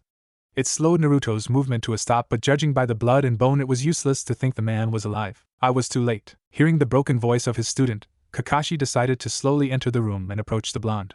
He was shaking with clenched fists, gripping his head even as the unknown kunoichi whispered words into his ear. He sobbed finally, and that one noise was enough to break a dam. Ah! His scream is full of pain and anger, arching his body as if he was ready to go to the heavens, only breaking Kakashi's heart even more as he was sobbing and sniffling through it all. I was too late to save them. I failed in my promise. I failed. I'm sorry. I'm sorry. Forgive me, please. I'm sorry. Kakashi couldn't take it anymore, and he used a reality genjutsu that would be able to put everyone in the room to sleep. I'm sorry, Naruto. Naruto shot up with a wide gaze, looking around the room he was in with lightning-fast analysis before relaxing when he realized that it was his shared room with Sasuke and Kakashi.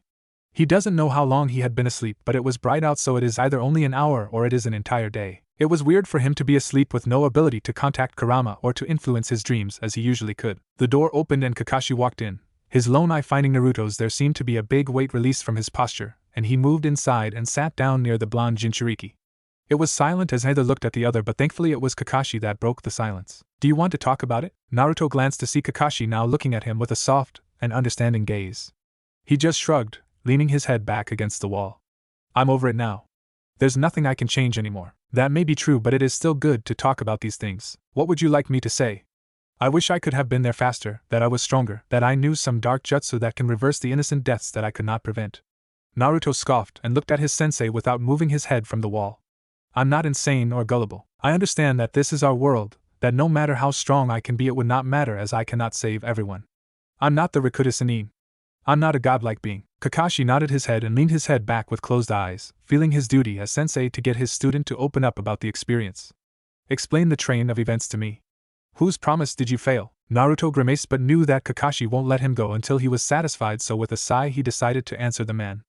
My partner. He stopped immediately as he realized that Kuratsuchi was with him when his sensei found them. The kunoichi is fine, she's resting in Sakura's room, Kakashi informed him. Naruto sighed in relief with a grateful nod. Thank you, Kakashi-sensei.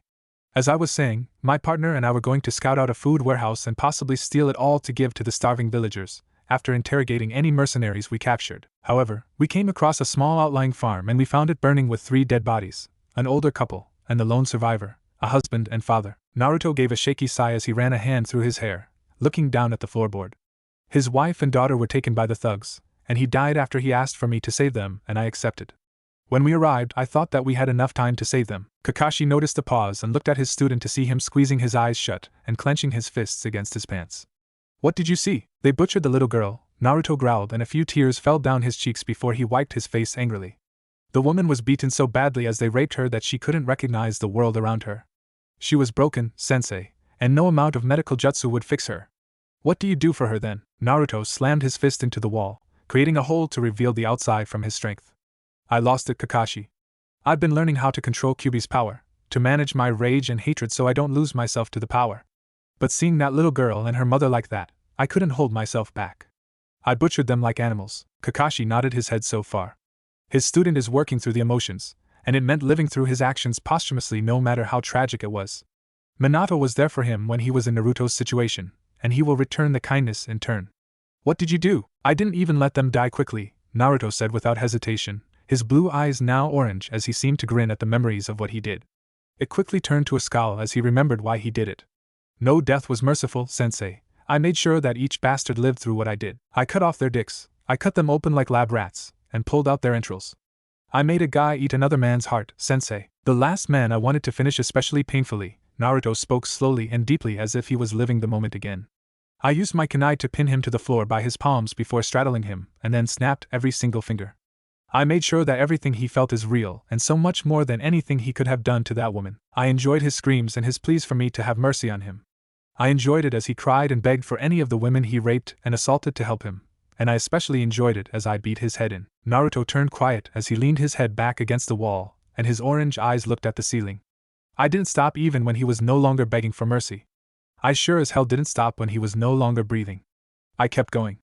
Every punch got easier. Every punch just made this noise as the mush that was his head couldn't even be recognized as human anymore. I heard Kuratsuchi-chan towards the end, but it didn't register until she was crying and holding me. Naruto breathed slowly and closed his eyes as a few more tears fell down his cheeks. I pride myself on upholding my promises, sensei.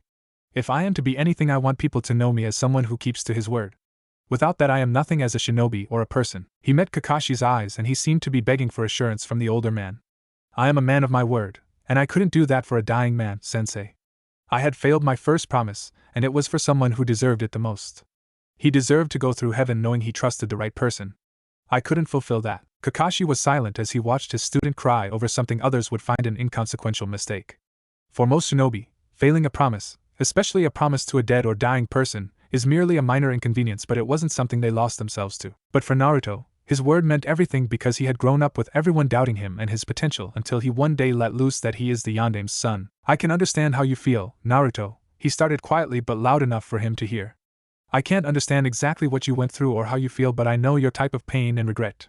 I've made many of those in my life. To my comrades and to those I was to protect. But you have to understand that this is only the first of many mistakes, and it sure won't be the last. What you can do is learn from this, as everyone else does. You know this is how our world is, that we are at the front of seeing how truly cruel our world can be. What any of us can do is better prepare for the future. Naruto nodded his head as he stared at the floor, lost in his own thoughts. Kakashi sighed but knew his student needed some time to think, so he got up and headed to leave. He stopped at the door, however, and turned to the blonde. Oh, also, I'm not going to tell you who you make friends with or who you fall in love with, but I can only caution certain villages or individuals who would kill you due to your father's deeds in the Third Shinobi War. Naruto glanced up at his teacher in confusion, but the man was already closing the door. He didn't understand why his sensei was getting at him with his statement, but he wanted to see Kuratsuchi and apologize for her seeing him like that. I hope she isn't afraid of me now. Naruto knocked on the door before entering, finding Kuratsuchi laying on a cot that must have been Sakura's before they arrived with Kakashi. She was still asleep it seems, so he slowly walked over and sat down beside her. He slowly stroked her short black hair and focused on her peaceful face now instead of her cries from yesterday. I'm sorry you had to see me like that, Kamizura-chan, Naruto said to himself since she was still asleep. There's nothing to be sorry for. Kuratsuchi opened her eyes and looked up at Naruto with a sad smile. She grabbed his hand that stopped stroking her head as he seemed too surprised to do anything, and she brought his hand to her lips and gave a kiss to his knuckles. I understand that you were upset, and I'm not afraid of you for it. I'm sorry that you had to experience something as horrible as that. I would have been better prepared if I knew. I thought you already had experienced some things due to how you acted on our patrols, and I'm sorry for not being able to help you. Naruto laid down, and he rested his head in her embrace, wrapping his arms around her and holding her close as she stroked her fingers through his hair. They were quiet as they just held each other, but Naruto could feel a slight tension in her body as if she were prepared for anyone to attack her. You can trust my team, Kuro-chan. My sensei is tolerant of you resting here, but I'm sure he's keeping a watch since you are a kunoichi of an unallied nation. Kuratsuchi scoffed lightly to herself, but she held Naruto closer as if she would be forced away at any moment. As if I would leave you after that. Naruto chuckled into her neck and gave her a kiss before looking into her eyes. I appreciate it, Kuro-chan, Kuratsuchi hummed with a small smile before she slowly began to frown and her eyes unfocused from his own. He tilted his head in confusion before sitting up in concern and was about to ask if she was okay when she spoke. Who are your parents, Naruto-kun? Naruto paused as he looked back at her, and he hesitated to tell her, fearing what she will do when she learns what his heritage is. He's not an idiot. He knows that the current Tsuchikage is of the Kamizura clan and that he had a particular dislike for his father's singular brutal act in the Third Shinobi War. He's also not justifying Minato's actions, as it was an atrocious massacre of life whether they are an enemy or not, but it was also a very smart move to save the life of those he fought with. It also is that singular brutal act that made Iwagakure pull out of the war, allowing Konoha to focus on their lines against Kumogakure. A brutal act that would later save the lives of many allies. Naruto sighed and slumped his shoulders, giving Kuratsuchi time to sit up on her knees. Uzumaki is my mother's last name, my mother being Kushina Uzumaki, also known as the Red Blade of the Swirling Leaves. She is an S-rank kunoichi who was feared during the Third Shinobi War for her assassination skills with her katana that gave her the alias. Naruto paused and looked up at Kuratsuchi, and he felt his eyes tear up in anxiety and fear of what is to happen next. My father is Minato Namikaze, the Yellow Flash and the fourth Hokage, the man who is made famous for his use of a teleporting technique, a man who caused the turning point in the Third Shinobi War at Kanobi Bridge, and the one man most hated by Iwagakure. Naruto clenched his eyes shut and lowered his head, crushed at looking at the horrified look on Kuratsuchi's face, and forced his tears to not fall. I also know that you are the granddaughter of the Tsuchikage, a man who called for the death of anyone related to my father, but I had hoped that we could connect without the influence of our family and villages. I understand if you do not agree. Naruto did not move, he barely breathed, as he waited for the kunoichi to do something, anything, that would let him know where she stood. It was quiet, extremely so that he almost thought he was alone now, but that ended when he heard the slightest movement. A shuffle closer, and he could feel her moving closer to him, and his instincts were telling him to protect himself, to move away, but he just stayed there. Arms encircled him, her head pressed into his shoulder, and her body shook as if she was crying. He opened his eyes and he could only see her black hair as she held him close. Thank you for telling me, she whispered quietly, and she clutched tighter around him. My feelings do not change. I fell in love with who you are. I didn't take the time to share things about myself just to get you close to benefit my village or my family. I love you, Naruto, whether you are Uzumaki or Namikaze. Naruto held her close, and now tears fell from the relief that he felt. Thank you, Kuro-chan, I love you too. I know it'll be hard, but no matter what I will take care of you and protect you, and you never go back on your promise. Kuratsuchi chuckled as she remembered how much the blonde went on about his ninja way. I'll hold you to that promise, Naruto-kun. As the two held each other, Kakashi's clone was leaning against the door while trying to read his book, a small smile on his face as he overheard everything inside. He let his hand limply lay against his chest, no longer trying to act like he was reading, and he exhaled a deep breath that he wasn't sure he was holding. Your boy sure is something, sensei. I can feel that he is going to make a lot of good changes in the near future. With that, the clone silently exploded in a puff of smoke to allow the original the knowledge of what happened there. Where are you off to, Naruto? Kakashi asked from the chair next to the front door. Naruto smiled at the clone of his sensei and shrugged. Just going on a walk. Meditate some more most likely. I'll be back for dinner, hopefully. Kakashi nodded his head and waved his hand for the boy to get going. Ma, then don't let me keep you too long. Just flare your chakra if you ever need assistance. Be careful though, it is close to the time. That's standard procedure, sensei. Naruto grinned with a wave of his hand. See ya, sensei. Naruto would usually be going out on patrol with Kuratsuchi, but 2 days ago, she got a messenger hawk that told her that her target was found working in Sunagakure, and that she was to head back to her village for debriefing. She left, but not without saying goodbye, and it was a surprise to his teammates when she strolled up to the house and asked for him. It's not every day that a rival village's kunoichi comes asking for another. Their reaction was even funnier when they saw the two of them kiss and embrace before she left, promising to write to him. Kakashi had stood with a wide grin and a leer in his eye that made Naruto shiver at the perverted thoughts going on in that man's head. However, it was explained that Kuratsuchi wasn't a threat to them and their mission, so there was no reason to capture or kill her. Instead, Naruto has been training his self-control of Kyuubi's chakra and trying to balance the extreme power. More than once he almost dried out the lake and burned down the nearby forest. It was even funnier when Sakura came running back to the house trying to tell Kakashi that there was some kind of battle or disaster where he was training. When they all went to see what she was talking about, Kakashi's pointed stare was hilarious to the blonde.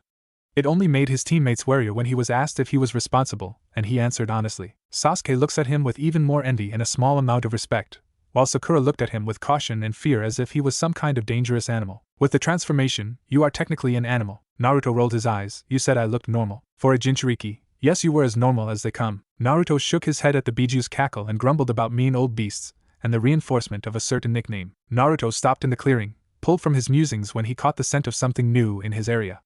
It's feminine, a flowery herbal smell that is mixed with a sweet underlying scent of a human female. Considering Sakura did not smell of flowers and herbs, and that she will no longer come around this area ever since she found it last time, and Kuratsuchi smelled of earth and ash and had left for Iwagakure, he was on guard immediately. He crept forward toward the smell, keeping his footsteps and movement as quiet as possible, and as he got closer he could hear Flora being pulled.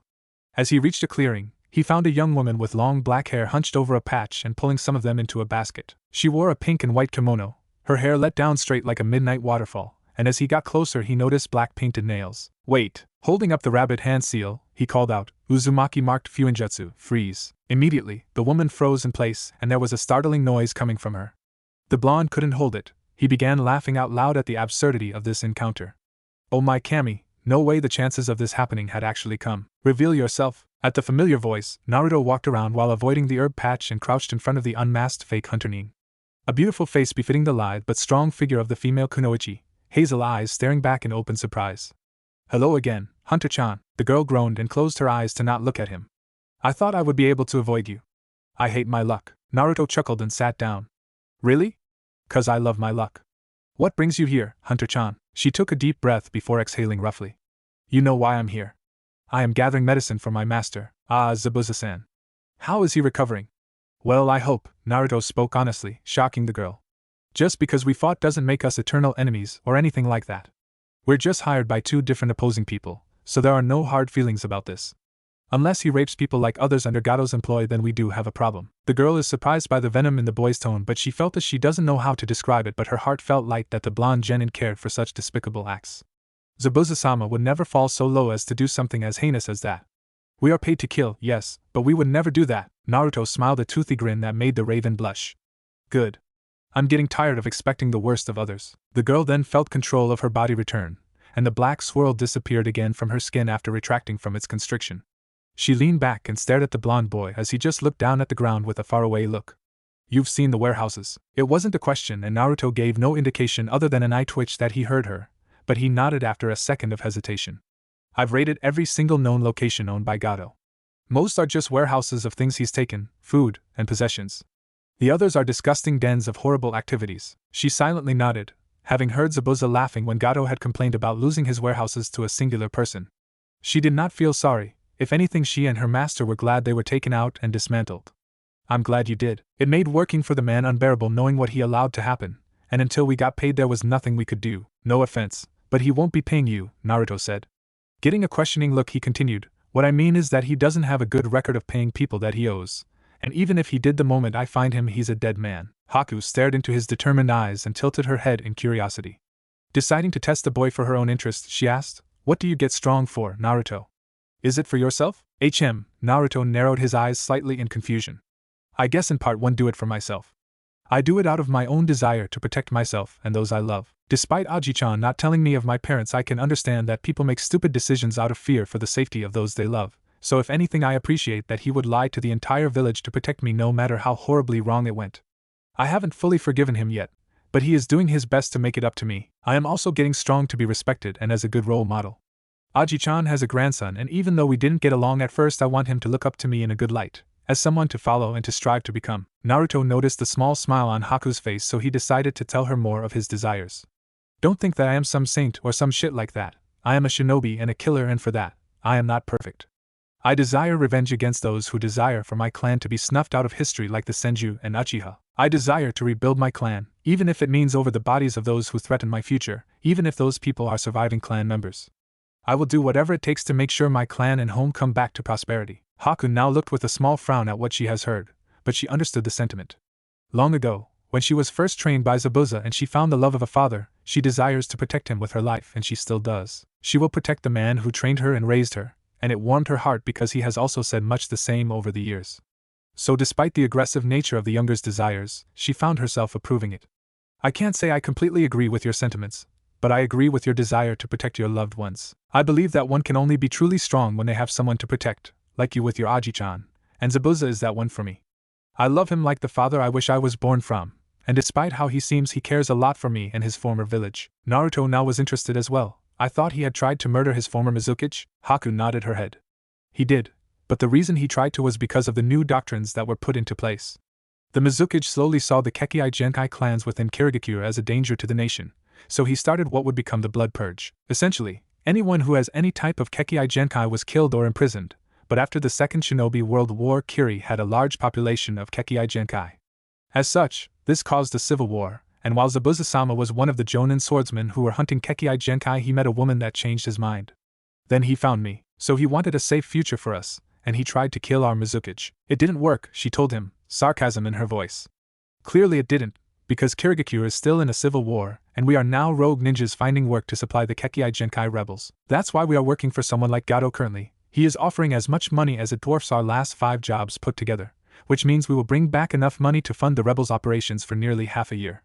So we feel pressured into this, as you are by your village to stop us. Naruto was quiet as she finished speaking, fidgeting with her fingers without looking at him. I understand, I really do. My clan and their village were destroyed out of fear of the hidden villages during the Second Shinobi War. So I do understand, even if it's secondhand, but I guess if Zabuza was willing to actually talk out a deal, there could be something beneficial for all of us. Haku cocked her head to the side and looked up at him, her eyes knitted together. What I mean to say is that I am rebuilding my home island, an archipelago a few dozen or so miles off the coast of Fire Country. The only people currently there are a few retainer families loyal to my clan, and a few refugees who have moved there with the retainers. I'm saying that if Zabuza could ask the rebels if they want a place where their civilians and injured can rest until you can win the civil war in Kiri, or after, if an agreement for permanent friendship is arranged, then I would be willing. What do you get out of this? Haku asked cautiously. I do this out of kindness mostly, but there is one thing I do want in exchange, Naruto admitted lightly with a shrug of his shoulders. I just ask that the civilians help with what my retainers need, within reason of course, and in return, you will have a place to live and food to eat. The island is already self-sustaining, with cattle and crop farms already set up from the beginning, so some work will be needed in return. I am not asking for a slave force, as I have no need for that, but a no is always on the table. If you are moved there, then find it not to your liking. How do you know we won't try to take over your island for ourselves? Haku asked a brutal question on why he would trust them so willingly. What she got was a chuckling laughter from the blonde and a toothy grin that sent goosebumps up and down her arms. I have pity for anyone who would try to attack my island again. The elders won't take kindly to a second invasion attempted on their summoners. Haku's eyes snapped to the tattoo she noticed early on in their conversation. A crest of a dragon's head with bull horns under a swirl with 10 lines like a sun. I don't like the sound of that. Kakashi-sensei, where is Naruto? The masked man looked up at his lone female student and tilted his head in thought of her question before waving his hand dismissively, causing both of his students awake to clench their jaws in frustration. It seems Naruto-kun had overexerted himself last night and requires more rest. Sadly, even when I tried to politely wake him up, he was unresponsive, and I believe it best that he rests a bit more today. Sasuke grunted and started walking ahead of his sensei and teammate. Kakashi smiled at the walking avenger, but inside he sighed and trying not to rub his temples in irritation. Ever since Naruto slowly revealed how dangerous he actually was compared to his teammates, which only escalated with them witnessing a fraction of the power the Kyuubi can emit while Naruto is in control, the lone loyal Uchiha shinobi has been becoming drastically more broody and nearly uncontrollable. The boy hated that what he was taught by his father and civilians thereafter has been shattered beyond any type of repair, and it is making him more and more aggravated. The boy had been taught from a young age that his clan had been as powerful as the Senju clan and had founded Konohagakure. With them being the sole surviving clan since the Senju have nearly died out with the exception of Tsunade, he thought that he was royalty in terms of ninja clans and social standing. However, he did not take Naruto's claim of being from an extremely old and powerful clan seriously, and he is now witnessing the true reality of the world. Even with the blonde surviving off of minimal knowledge of his clan and their capabilities, he is more powerful than most Genin or Chunin even if he graduated at 15 like the rest of them. Come, Sakura, Kakashi sighed and waved to Tsunami as she watched them leave. However, as he walked, he gained a feeling in his stomach that he had when things were going to go terribly wrong. This feeling was a common occurrence in the Umbu, so he almost naturally fell into position to scout out the area once more. But the moment he realized that he was no longer in the Special Operations Unit, he had to stop at the end of the bridge.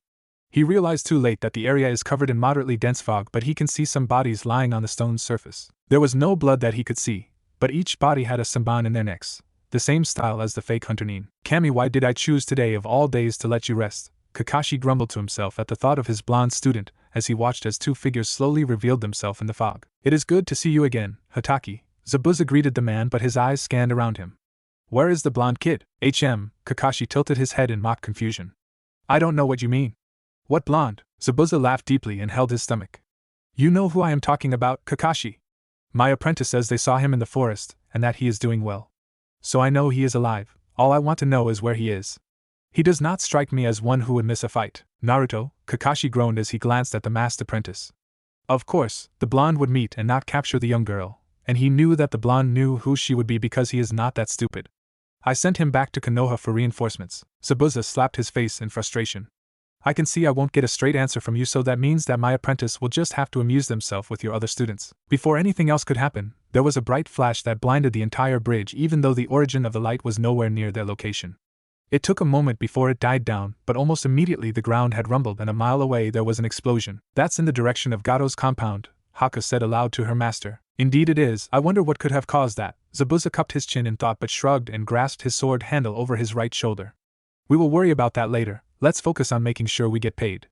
Hopefully, that blonde shows up before we finish. Haku nodded, but something deep down told her that he will be there soon. Naruto opened his eyes as he suddenly felt his teammates were no longer nearby.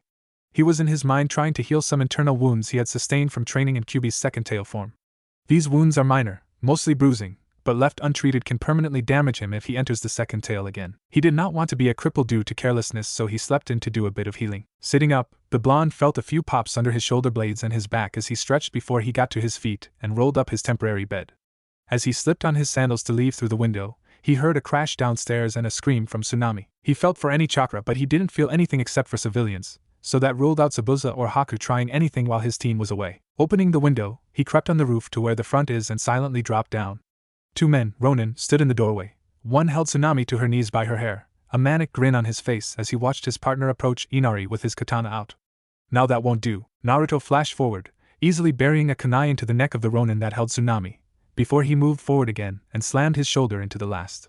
The man had his katana raised to end Inari's life, so he didn't trust killing the man in time, so he settled with separating them. They tumbled a bit through the living room, but Naruto recovered after landing against the couch while the man bashed his head into the small end table. Inari ran to his mom, who held him protectively while crying as the fear subsided, but the boy watched as the team shinobi rose to his feet with a small glance at them. Are you okay? Naruto asked before approaching the man that had yet to move. We are now, Tsunami whimpered while holding her son tighter.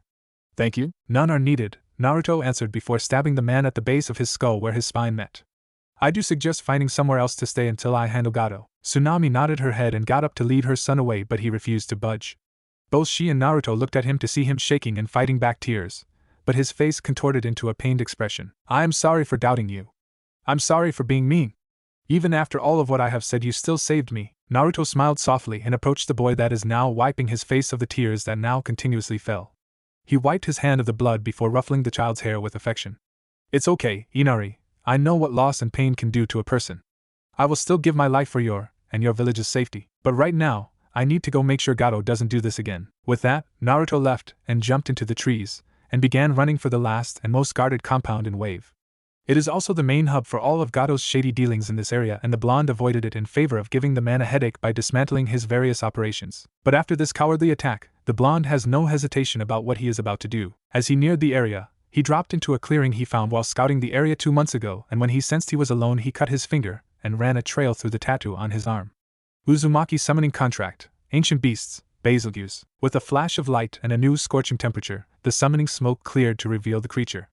With a bulky upper body and covered in thick, metallic-like scales with a bronze sheen, this creature is unlike anything else seen around the world. Its underside is lined with protruding scales that are orange and white from the superheated temperature they exuded. With a 15-foot wingspan, it is about 25 meters in size and towered over the blonde. I have been summoned, Betelgeuse hummed deeply, looking down at his summoner with a fiery stare. What do you need, Guardian? Destruction, the blonde answered, pointing in the direction of the compound that can be seen. I want that place reduced to rubble with no survivors. Betelgeuse grinned and leaned towards his summoner, breathing a gray smoke as he did, before saying, "It will be done," and then took flight. The explosion that resulted and subsequent minor ones that nonetheless shook the ground is what Naruto's team, Zabuza and Haku, felt in their standoff, and it would be a few moments later when Naruto gained the prize he wanted. Naruto had entered the compound, killing any survivors that were being burned alive, as he made his way for the safe room his target would be hiding in. He scouted this area plenty of times, and Gato spared no expense on expensive safety features on his personal home. The feature unique to this estate is that the moment there is any type of breach, whether done by explosive or by chakra, the room in which the short mogul did his business would be sealed tighter than a shaman's vagina. However, Uzumaki Fuinjutsu was capable of such things. Reaching a steel door with no handle, he felt the surrounding wall to sense the same metal protecting the rest of the room's surface. Taking out a small pot of ink and a brush, the blonde went on with his meticulous work without looking away even as Betelgeuse approached from behind. If he had looked, it would have been amusing to see the large beast casually destroying the corridor as he approached. The blonde finished the seal before pressing his hand to the center and channeling some chakra into it. It flashed purple before. With a muffled explosion, the steel door that is covered in seals crumbles to the ground as if a dirt wall. The blonde brushed his hands together as he entered, finding the man alone and cowering behind his desk. It seems that he was alone when he was unexpectedly locked inside. It's like opening a present, Naruto grinned as he slowly approached the side of the room so the short man could get a good look at Betelgeuse from the doorway. You messed up when you sent your two Ronin after my client's family, Gato. If you hadn't, I would have watched you betraying Zabuza passively if only to turn the man to my side. You would have still died, but at least you would have lived longer. But we all choose our end and how we go, so I guess I can't fault you for trying to fight to the bitter end. Whatever you're being paid, I'll double it. The short man tried to put on a confident face as he glanced at Betelgeuse and then back at the blonde. No, triple. Kill Zabuza and his apprentice, and I will pay you to leave. Naruto sighed as he dropped the bottle of expensive liquor after looking at it, turning around without care that he just made a mess of the floor. His face went from a frown to a grin and he chuckled as he approached the man. Don't worry, I won't hurt you. Your death is not my revenge anyway. The man cowered before the world went blank when the blonde demon was at arm's length from him. Both Kakashi and Zabuza gasped for air as they stood away from each other, each of them sporting wounds from their aggressive fight that left them both exhausted. Zabuza had already lost feeling in his left arm again from pushing himself too far in his fight, even though he hasn't fully recovered yet. Kakashi can no longer use his Sharingan as it has drained him of his chakra to the point of nearly passing out, and he is bleeding under his flak jacket from a nasty cut he got from Kubikura Bocho. This is the fight I was looking forward to in the beginning, Zabuza chuckled breathily as he hunched forward on his sword. Only thing more concerning than either of our deaths is the fact that the explosions have stopped for a bit now. Zabuza huffed and leaned one arm on his knee to hold himself up, keeping his eye on the missing Nin, but he had to admit he was concerned as well. In the beginning, he had no time to sense to see if Naruto was alright before engaging in the fight, and now he is too tired to even try such a thing no matter how concerned he is. He can only hope that his student is alright and will arrive soon to help them. Kakashi chuckled as he leaned his head forward, getting a confused glance from the man. Don't mind me, just feeling horrible that I'm thinking about how much I could use my student's help right now. Zabuza chuckled before coughing violently. Your student sure is something. And to think I had hope about your Uchiha being just as good. Sure enough, both men looked to see Sasuke on his knees fighting to stay in the fight against Haku. He is outmatched in speed and experience, and he had been unable to make a single dent into any of the ice mirrors that prevented his escape. Haku had grown bored of him since the beginning, disappointed that the blonde was not there to fight, and had since only attacked the raven-haired teen when he tried to fight her. So long as he stayed down, she did not hurt him. But he was stubborn like the rest of his family. Except for his older sister and cousin Shursui. You guys couldn't wait an hour before tearing into each other. Everyone turned to see the blonde arrive down the path to the bridge, an amused smile on his lips which only grew into an open laugh when he saw Sasuke's predicament. Ahaha! Since when did we get a porcupine? Ignoring the indignant shout from the Uchiha male, he looked at Zabuza before pulling out a bag from one of his seals and tossing it toward the man. The moment it landed, money poured from the opening and glistened on the wet stone ground. There's the amount Gato promised you, and then some. The rest were given back to the village. The man stared at the coins and picked one up that landed near his feet and looked it over for any traps or any possibility it may be fake. It wasn't. He looked back at the blonde. How did you get this? Naruto grinned and brought his fingers to his lips before letting out a sharp whistle. Betelgeuse! A roar shouted before the heat could be felt by everyone, and shortly after a creature unseen by anyone landed near the blonde.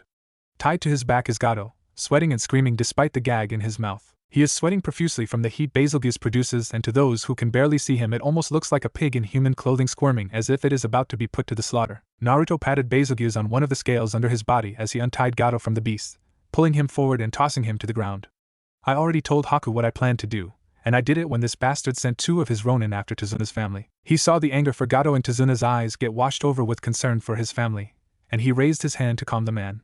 They are safe. I killed them both before any true harm could come to them. Tsunami is scared though, so I had her find somewhere to stay until everything is over. The man visibly relaxed and began thanking Naruto for everything. Don't worry about it, old man. Naruto flashed a grin before turning back to Zabuza and Haku. I don't know if Haku had shared what I said with you, but there was an offer on the table if you wished to hear me out. The man glanced when he saw the ice mirrors fall to the ground and saw her walking toward him. He sighed and nodded his head. All right. You have my attention, brat. Naruto grinned even more, his eyes glinting dangerously in the mist. Excellent. The preceding festival after the village was able to get their revenge, a brutal public beating not unlike what was done against Inari's stepfather, was a massive and rowdy one if Naruto had to say for himself. Everyone had come to some agreement that he was their hero for the extra deeds he did while protecting Tazuna, even taking the responsibility to kill the man so that none of them could be targeted for it. There was a lot of booze, dancing, music, and plenty of food.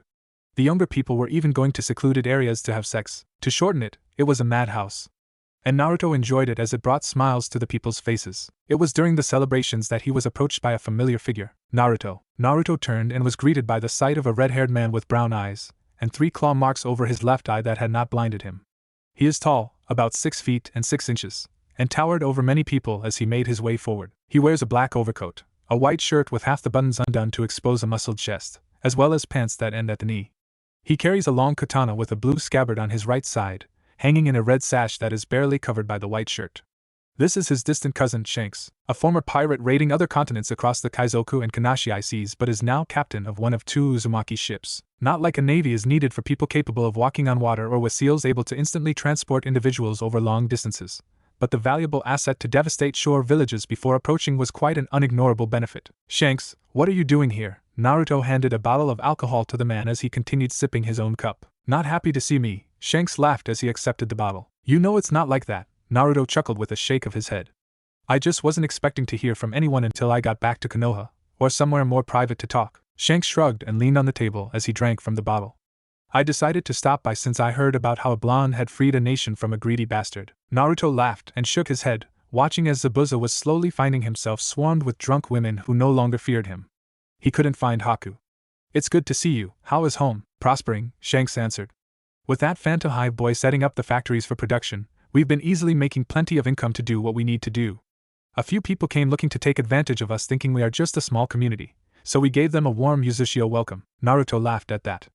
Up until now, Naruto had been having his home rebuilt quietly and slowly letting themselves be known because if any of their enemies got a sniff of what they were doing it could spell disaster, and he wasn't going to risk that. But if production is already going well under the diligent eye of that feminine boy and his half-demon butler, they may end up revealing themselves earlier than planned.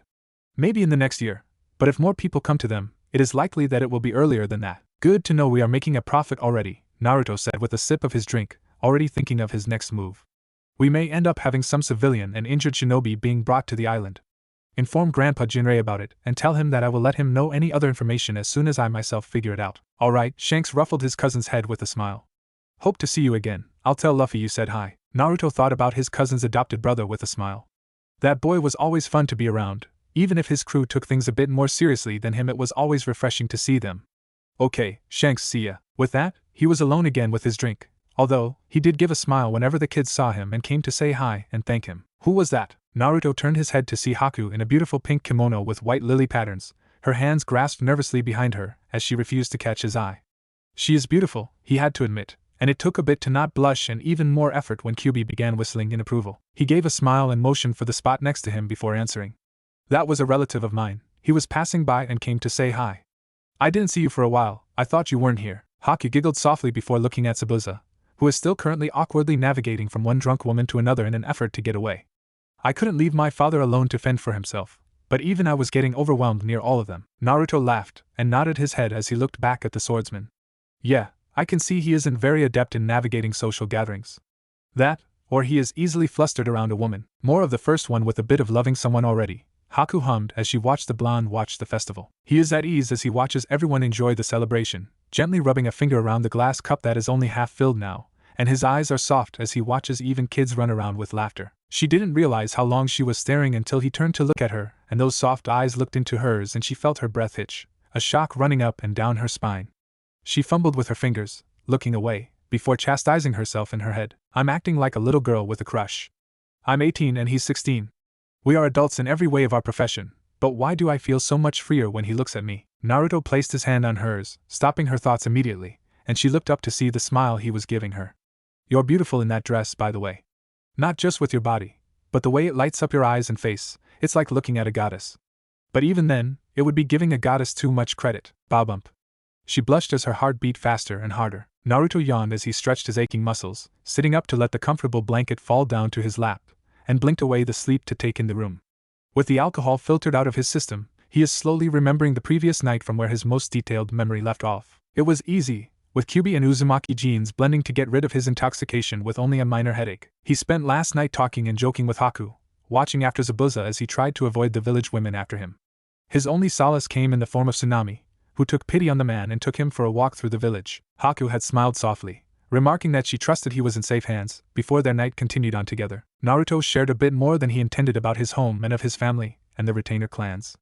He shared how every clan loyal to him is, in some way or another, related to him through various marriages, as his ancestors wanted to show trust and devotion to those who pledged themselves to the clan and islands. The closest retainer clan he is close to is the Kichiki clan, with Grandpa Jinrei being a survivor of Uzushio as well as a childhood friend of Naruto's grandfather. He shared his desire to bring his family back to prominence, but it was basically repeating what he had told her a few nights ago in the forest while she gathered herbs.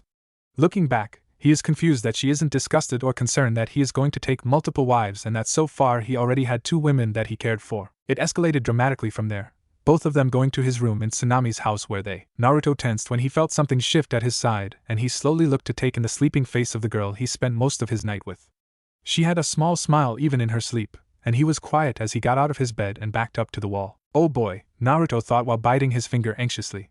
Should I be happy, or dread the outcome? Ahahaha, Zabuza is going to kill you, Kyuubi guffawed deeply and loudly, irritating his blonde host. Helpful comments only please, Naruto growled as he rubbed his temples. Run, Kyuubi snickered. Naruto slapped his head and wondered if he was going to have to deal with Kyuubi's teasing any longer. The door opening to reveal his sensei and Zabuza was his answer, one looking amused while the other looked absolutely livid. You get one chance to guess who is which. So as I was saying, Kyuubi spoke to Naruto loudly despite there being a reigning silence in the room. Run, bitch, run, Naruto, Kakashi said his name full of amusement as Zabuza shook in anger. I'm guessing you had a good night? Naruto pointed to the missing Nin accusingly. Zabuza fuck Tsunami. I will not be judged by him. You son of a dash. Finish that, I dare you. Naruto and Zabuza were now sharing a glaring match, but their yelling woke up Haku, who is still tired from the previous night. And sore. Kami, was she sore? Morning, Haku-san, Kakashi said cheerfully, even if her awakening did not prevent the man and teen from glaring at each other. You can take that blanket to my room to get changed. I don't think Naruto-kun or Zabuza-san will be moving from their task anytime soon. Haku blushed a deep red, even her freckled chest turning red from how embarrassed she is, before nodding and hastily grabbing her clothes before leaving. Kakashi sighed and looked at the 2 men. Alright you two, that's enough. You're not a child, Zabuza, and Naruto you aren't one much either. I'm 16, Naruto argued with a frown, crossing his arms with a slight pout. I'm not that bad that Haku being with me is the end of the world. Zabuza pinched the bridge of his nose and fought the instinct to wring the blonde's neck purple. Listen, kid, she's like a daughter to me. She showed no interest in boys, more in girls, but that's beside the point. I care for her, and I like you much more than others that she could have fallen in love with. But it is something I was not prepared for waking up this morning. Naruto nodded his head with bright eyes. I get it, if I want to have sex with Haku I just have to get you laid too, and then you won't care. Fuck, holding himself back, he's gonna strangle this kid. Come here, Zabuza shouted, lunging for the boy's neck. Naruto, Kakashi pinched his own nose before leaving the 2 men to sort themselves out. He tried his best so he can't be blamed for whatever shape they calm down in.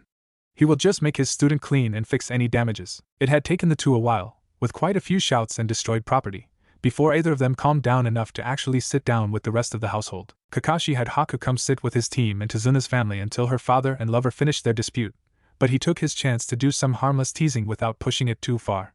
By the time the 2 came down, Breakfast was finished being made and everyone was sitting at the dining room table. Are you two done? Kakashi asked without looking up from his book. Yes, both men grumbled, but they elbowed each other like kids until they sat down at the table. Haku hid a laugh from the two, but she was happy that Zabuza didn't kill the blonde. She likes him, so she would like to keep him breathing as long as possible. Of course, over the course of the breakfast, the topic of their departure came up from Tazuna, who is surprisingly very sober. Are you sure you have to leave tomorrow? You can't stay for a few more days? Kakashi shook his head with a small smile.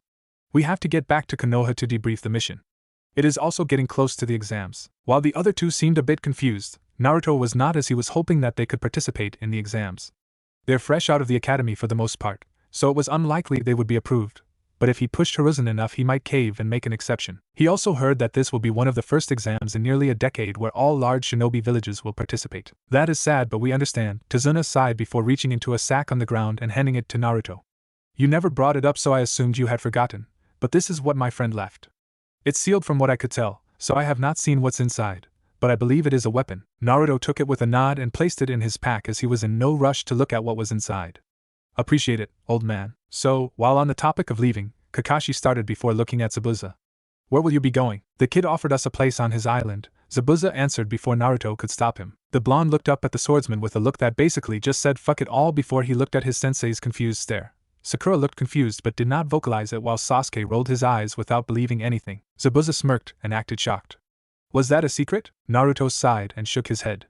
I would have liked to have more time to explain, but thanks for speeding up the process. No problem, kid, Zabuza chuckled. This is why you have no eyebrows. The man twitched and looked ready to fight Naruto again, but was held back by Haku. Naruto smirked in triumph before turning to his sensei. Yeah, I offered them a place on a large archipelago. Who would give you an island? Sasuke scoffed. It's called inheriting it from my dead clan. Naruto bit back, giving a glare to his moody teammate. Go eat chocolate while on your period, bastard. Enough, Kakashi sighed before his students could go any further. Naruto, that island is in ruins. No, it's not, Naruto answered immediately. I have been rebuilding it. Aji-sama knows that I have been funding something big, he just doesn't know everything going on. Although, now that you know, and I'm sure you will include it in your debriefing how our former enemy is now living on my island, I will have to share the rest of what I have been doing with him. The man shook his head and decided to tackle that news when it came up next. Preferably, with the Hokage around. Be careful. Protection is not a foreign concept to me, Kakashi-sensei. I just choose when to acknowledge it. Naruto gave a not-so-subtle wink to Haku before laughing at her blush and the swordsman's twitching. I'm gonna kill you, Zabuza roared, which only made Naruto laugh louder. Naruto walked on a trail through the forest before coming to a familiar clearing, the farm, with the house now completely burnt down. The blonde followed the trail to an oak tree that stood tall, finding 5 graves.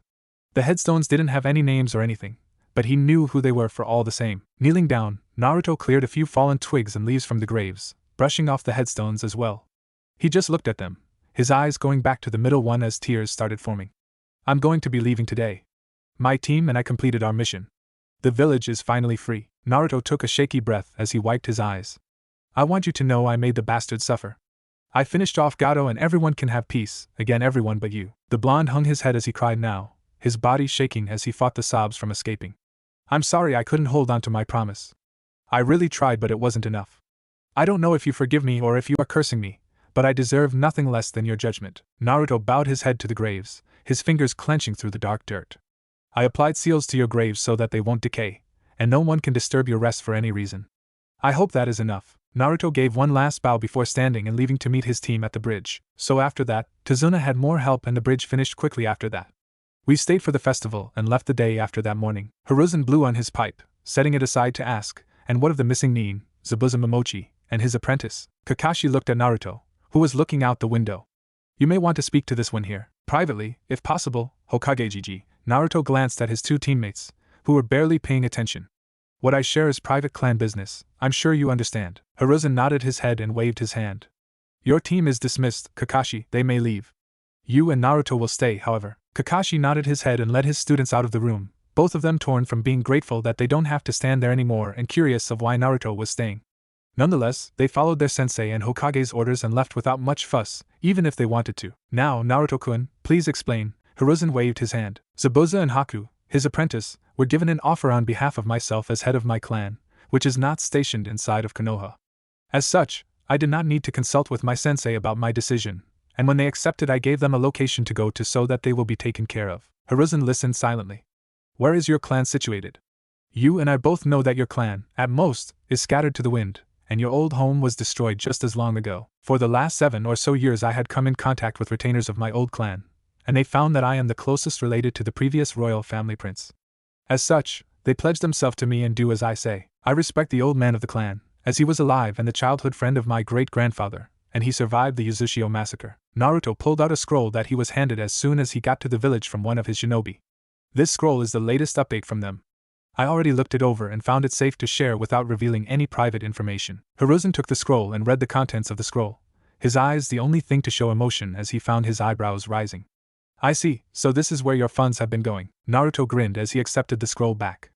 I have, and now I am self-sufficient. I have no plans to leave Konohagakure or anything, but my loyalties do not solely reside here.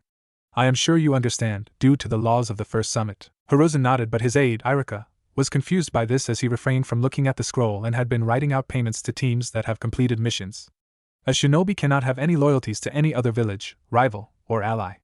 It causes a conflict of interest. For the most part that would be true, sensei, but during the first summit, it was deemed necessary for clans to maintain a bit of autonomy, or there would be difficult to keep them loyal to the village. During those times, clans did not want to be told how to handle their finances, training, or traditions, so the summit gave a few protections to clans. To those who have many branches, they have much more freedom, but if they are deemed too much trouble, they can be dismissed from the village and therefore are not given the support of the village. The only stipulation is that a clan cannot give village secrets to any other village, and if their branch clan does so, they must be excommunicated or be faced with punishment for such a hazard. My clan, the Uzumaki, are not a Konoha clan, and they never pledged themselves as, and as such, it was by alliance and marriage that Uzumaki lived here. We had our own nation of sorts, off the coast of Fire Country, and we had our own military and culture. As such, Uzumaki are loyal to themselves with their main line as rulers, and therefore cannot pledge to foreign powers under any circumstances. Hiruzen nodded his head to show that it was true. It's old, and because many villages have built up trust and loyalty over the many wars, there hasn't been a need for the first summit to be revisited, but it is very much still a valid law that must be internationally accepted and followed. What if someone doesn't? Irika asked. Then the village will find a curse affecting them, Naruto chuckled. Old Fuinjutsu is tied to those who signed the agreement to the laws of the summit, and should one village choose to ignore it, then there will be various natural or supernatural disasters targeting them. The Uzumaki helped make that specific seal, and it was used on their official contracts to prevent anyone from backing out or taking advantage of them. Irika gulped, nervously glancing at the others. Did I ever tell you how scary your clan is, Naruto? No, but that's alright because I already knew that, Naruto grinned back. Now, if that's all, I have a few meetings I must attend today and also avoid a horny snake woman that has likely heard I am back in the village. Take care, Naruto-kun. Hiruzen gave his farewell as the door closed, and he turned to Kakashi. I'm sure you still want to talk about the exams. Naruto walked through the streets of Konoha towards the interrogation and torture office to see a bookie about the picture, making sure to keep a watch out for a purple-haired woman that will surely find out that his team had finally arrived. He wanted the game of cat and mouse to go on a bit longer, if only because he wanted to see what lengths the woman would go through to get to him, but also because he wanted to get the important stuff out of the way before he had some fun. It wouldn't do for him to forget his duties and goals as Uzumaki. Ah, you're back, Naruto heard from his left and turned to see the man he was just about to look for. Ibiki is in his trademark bandana and trench coat, but he sat at an outside dining table with a scroll in his hands and a cup of tea, and a plate of pastries.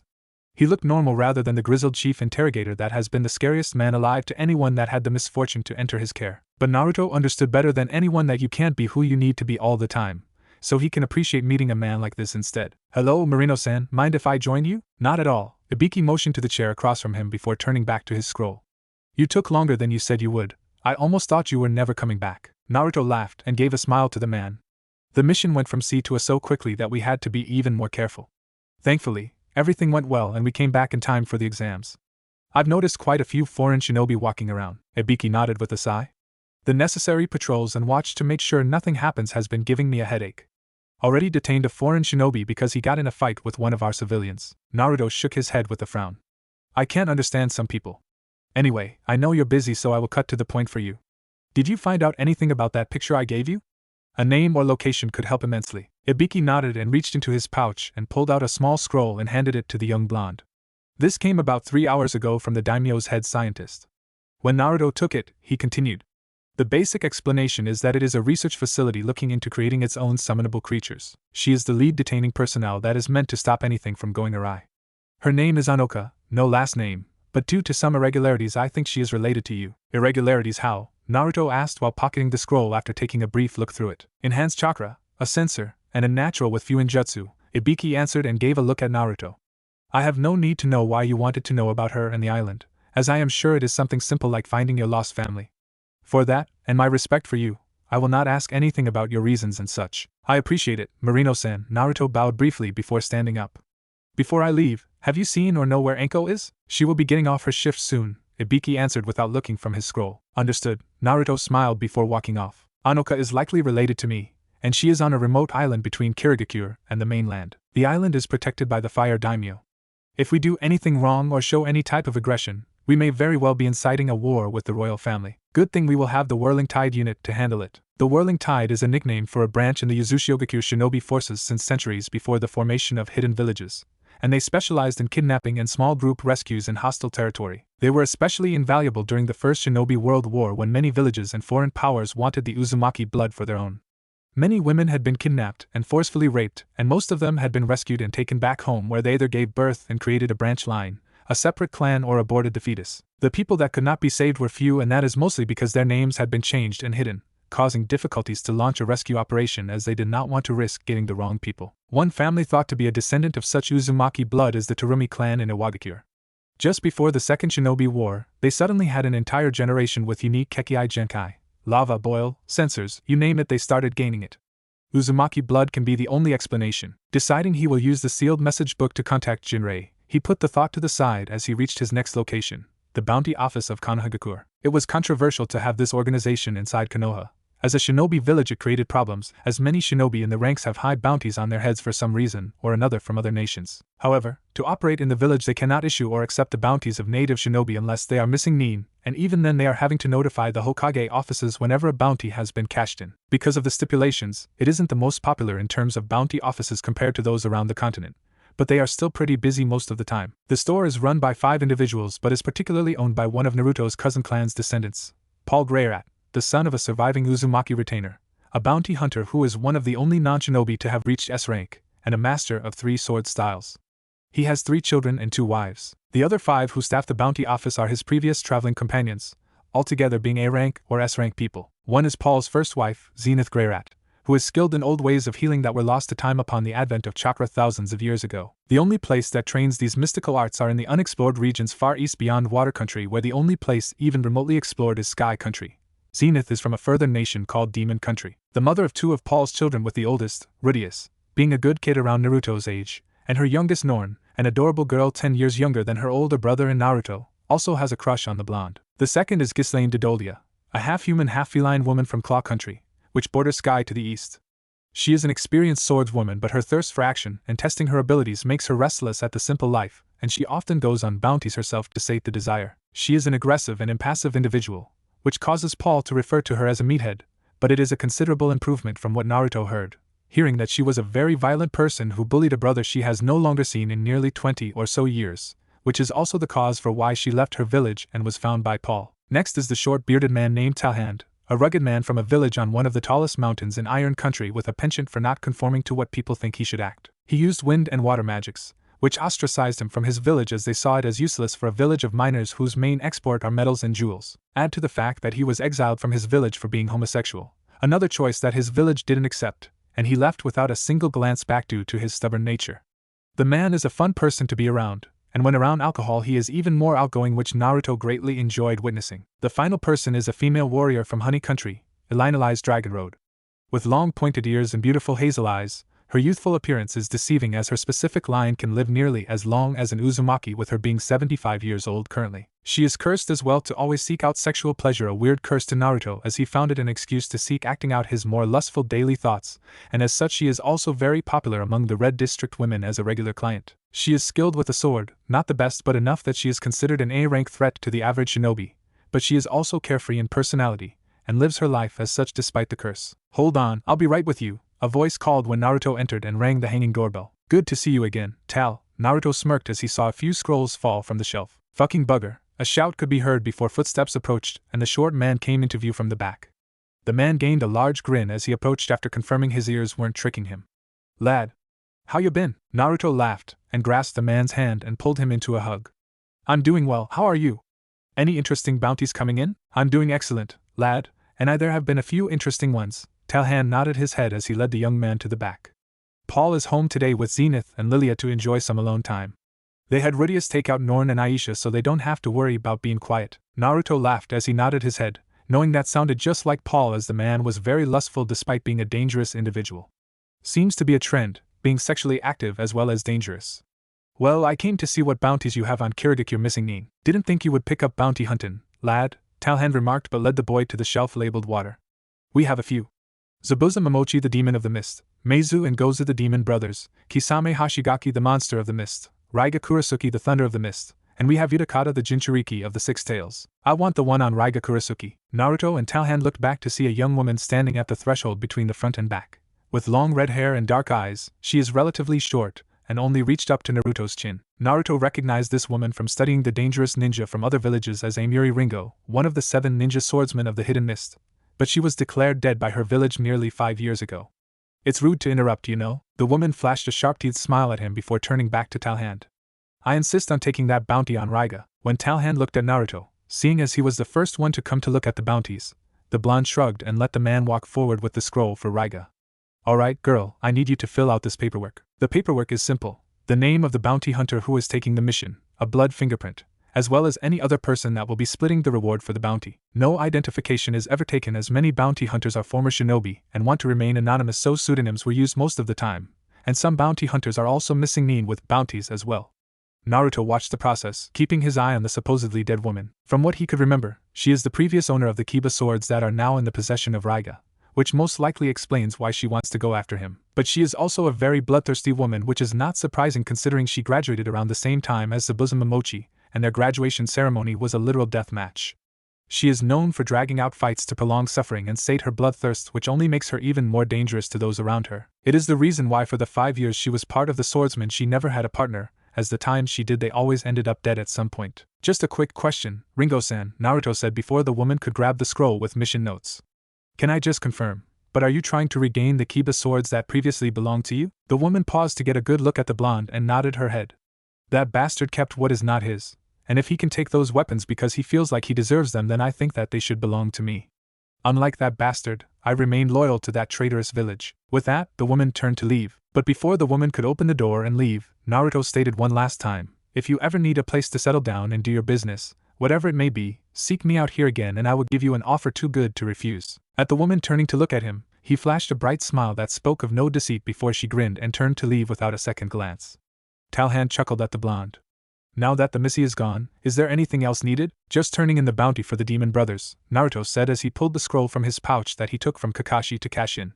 Split it 4 ways, my team and I took them down together. The short man nodded and went to do as needed to confirm their identities and divvy out the payments.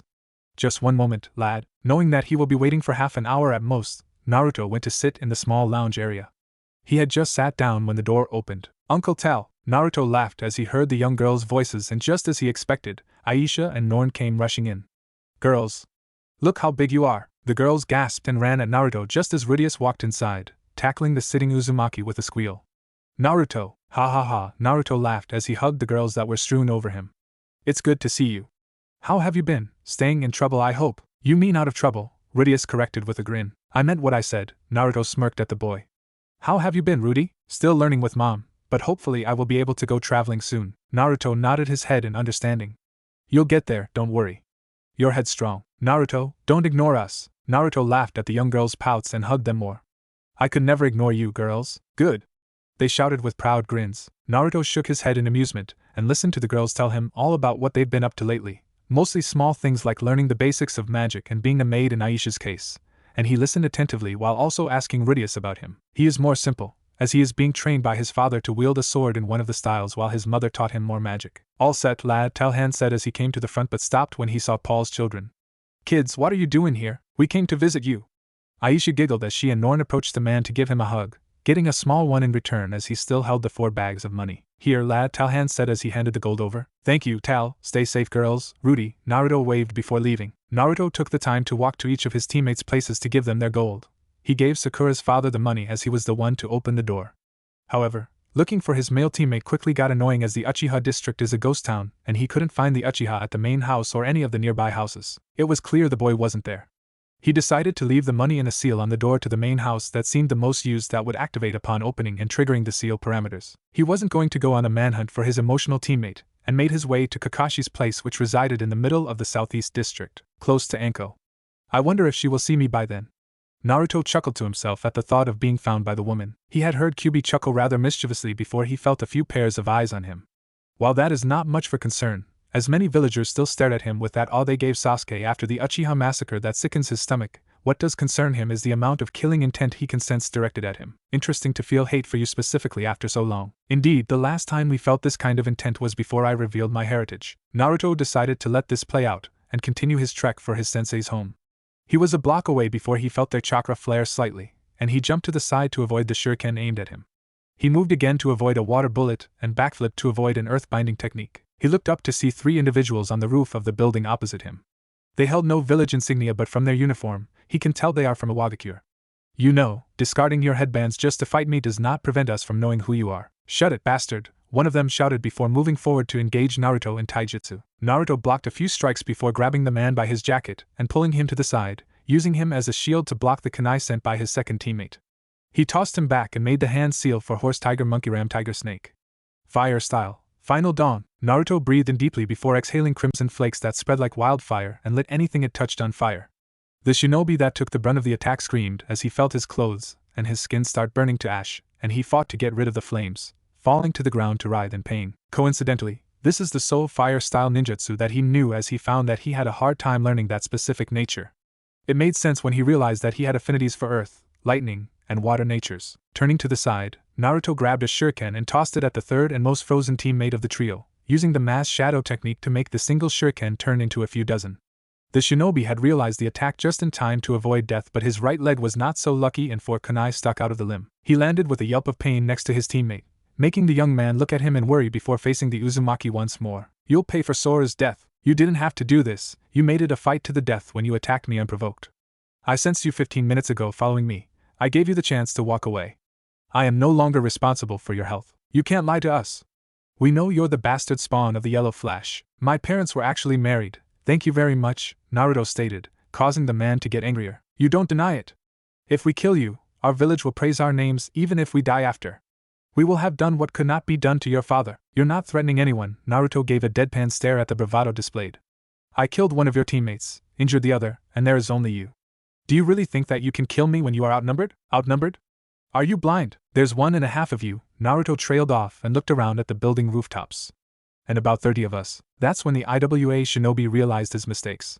During their shouting, they missed the element of surprise, and any shinobi in this district will have felt and heard their attack. Looking around, he gulped as he looked at the Umbu and Jonin that now stared down at them, prepared to make a move if they did anything. Why, you coward? You waited for help to come. No, I let you drone on about your honor and reward if you were to defeat me, Naruto shrugged. You let yourselves get caught. Now that I don't have to worry about you anymore, enjoy the tea department and make sure to ask for Anko. She'll treat you nicely. Naruto is finally home after a long day of dealing with the fiasco that was the attack on his life by 3 IWA genin. He had to give a report to the Umbu that approached him as the surviving shinobi were detained, and Kakashi had also arrived among the Jonin and Umbu. He was proud of his students' thinking, as there was already some possible backlash for killing a foreign shinobi, but the fact that he let the other 2 live and be apprehended allowed for deterrence of any call for compensation. He gave his sensei his share of the bounty before bidding farewell, saying he was tired and wanted to rest in his home. The man had agreed that he should get some rest and bid him farewell. When he finally made it home, he took a much-needed hot shower and dressed in comfortable sleeping robes before entering his workroom. The room held a few shelves of books and scrolls that he took interest in learning, whether it was skill or notes from previous Uzumaki princes, as well as a desk that held the communication scroll and the sealed book. The communication scroll is straightforward. It is a scroll that is littered with seals on the back that allow for it to communicate with a single paired scroll. It allows for easy communication between 2 individuals, which Naruto used to keep in contact with Jinrei for any important matters and relay orders while he stayed in Konoha. They can't use it as their main source of information, as what they write doesn't disappear or anything, so they have a limited amount of space before they would have to make another one. It is certainly handy and an Yuzushio's secret. The sealed book is a book containing 350 pages of Uzumaki clan secret techniques, Fuinjutsu, Ninjutsu, Kinjutsu, Taijutsu, and Kenjutsu. Many are created by various generations and catalogued for future learning, but there are also dangerous techniques that are deemed dangerous to public knowledge. While many are pretty standard for clan secrets, like the Hyuga with their clan taijutsu and fighting techniques, the Uzumaki were fighters of the mind, and as such many of their Fuinjutsu is their scariest techniques. One of the most unique and dangerous techniques that Naruto had read from the book is an Uzumaki clan secret Fuinjutsu seal, the special transference seal. While it sounds harmless, what it does is anything but that. 2 seals are applied to 2 individuals' bodies, the giver and the receiver. Once activated by a third person, the seal transfers the genetic mutation of the giver and gives it to the receiver, applying that to the existing genes of the receiver. This came at the cost of the giver's life, killing them. The Uzumaki developed this to see if special abilities like Kekei Genkai, Kekei Mora, and even Dojutsu could be transferred between lineages. They succeeded, but because the giver ended up dying, they deemed it a failure and locked the technique away so it wouldn't be abused. Naruto thought of the repercussions if such a technique were to get into the wrong hands.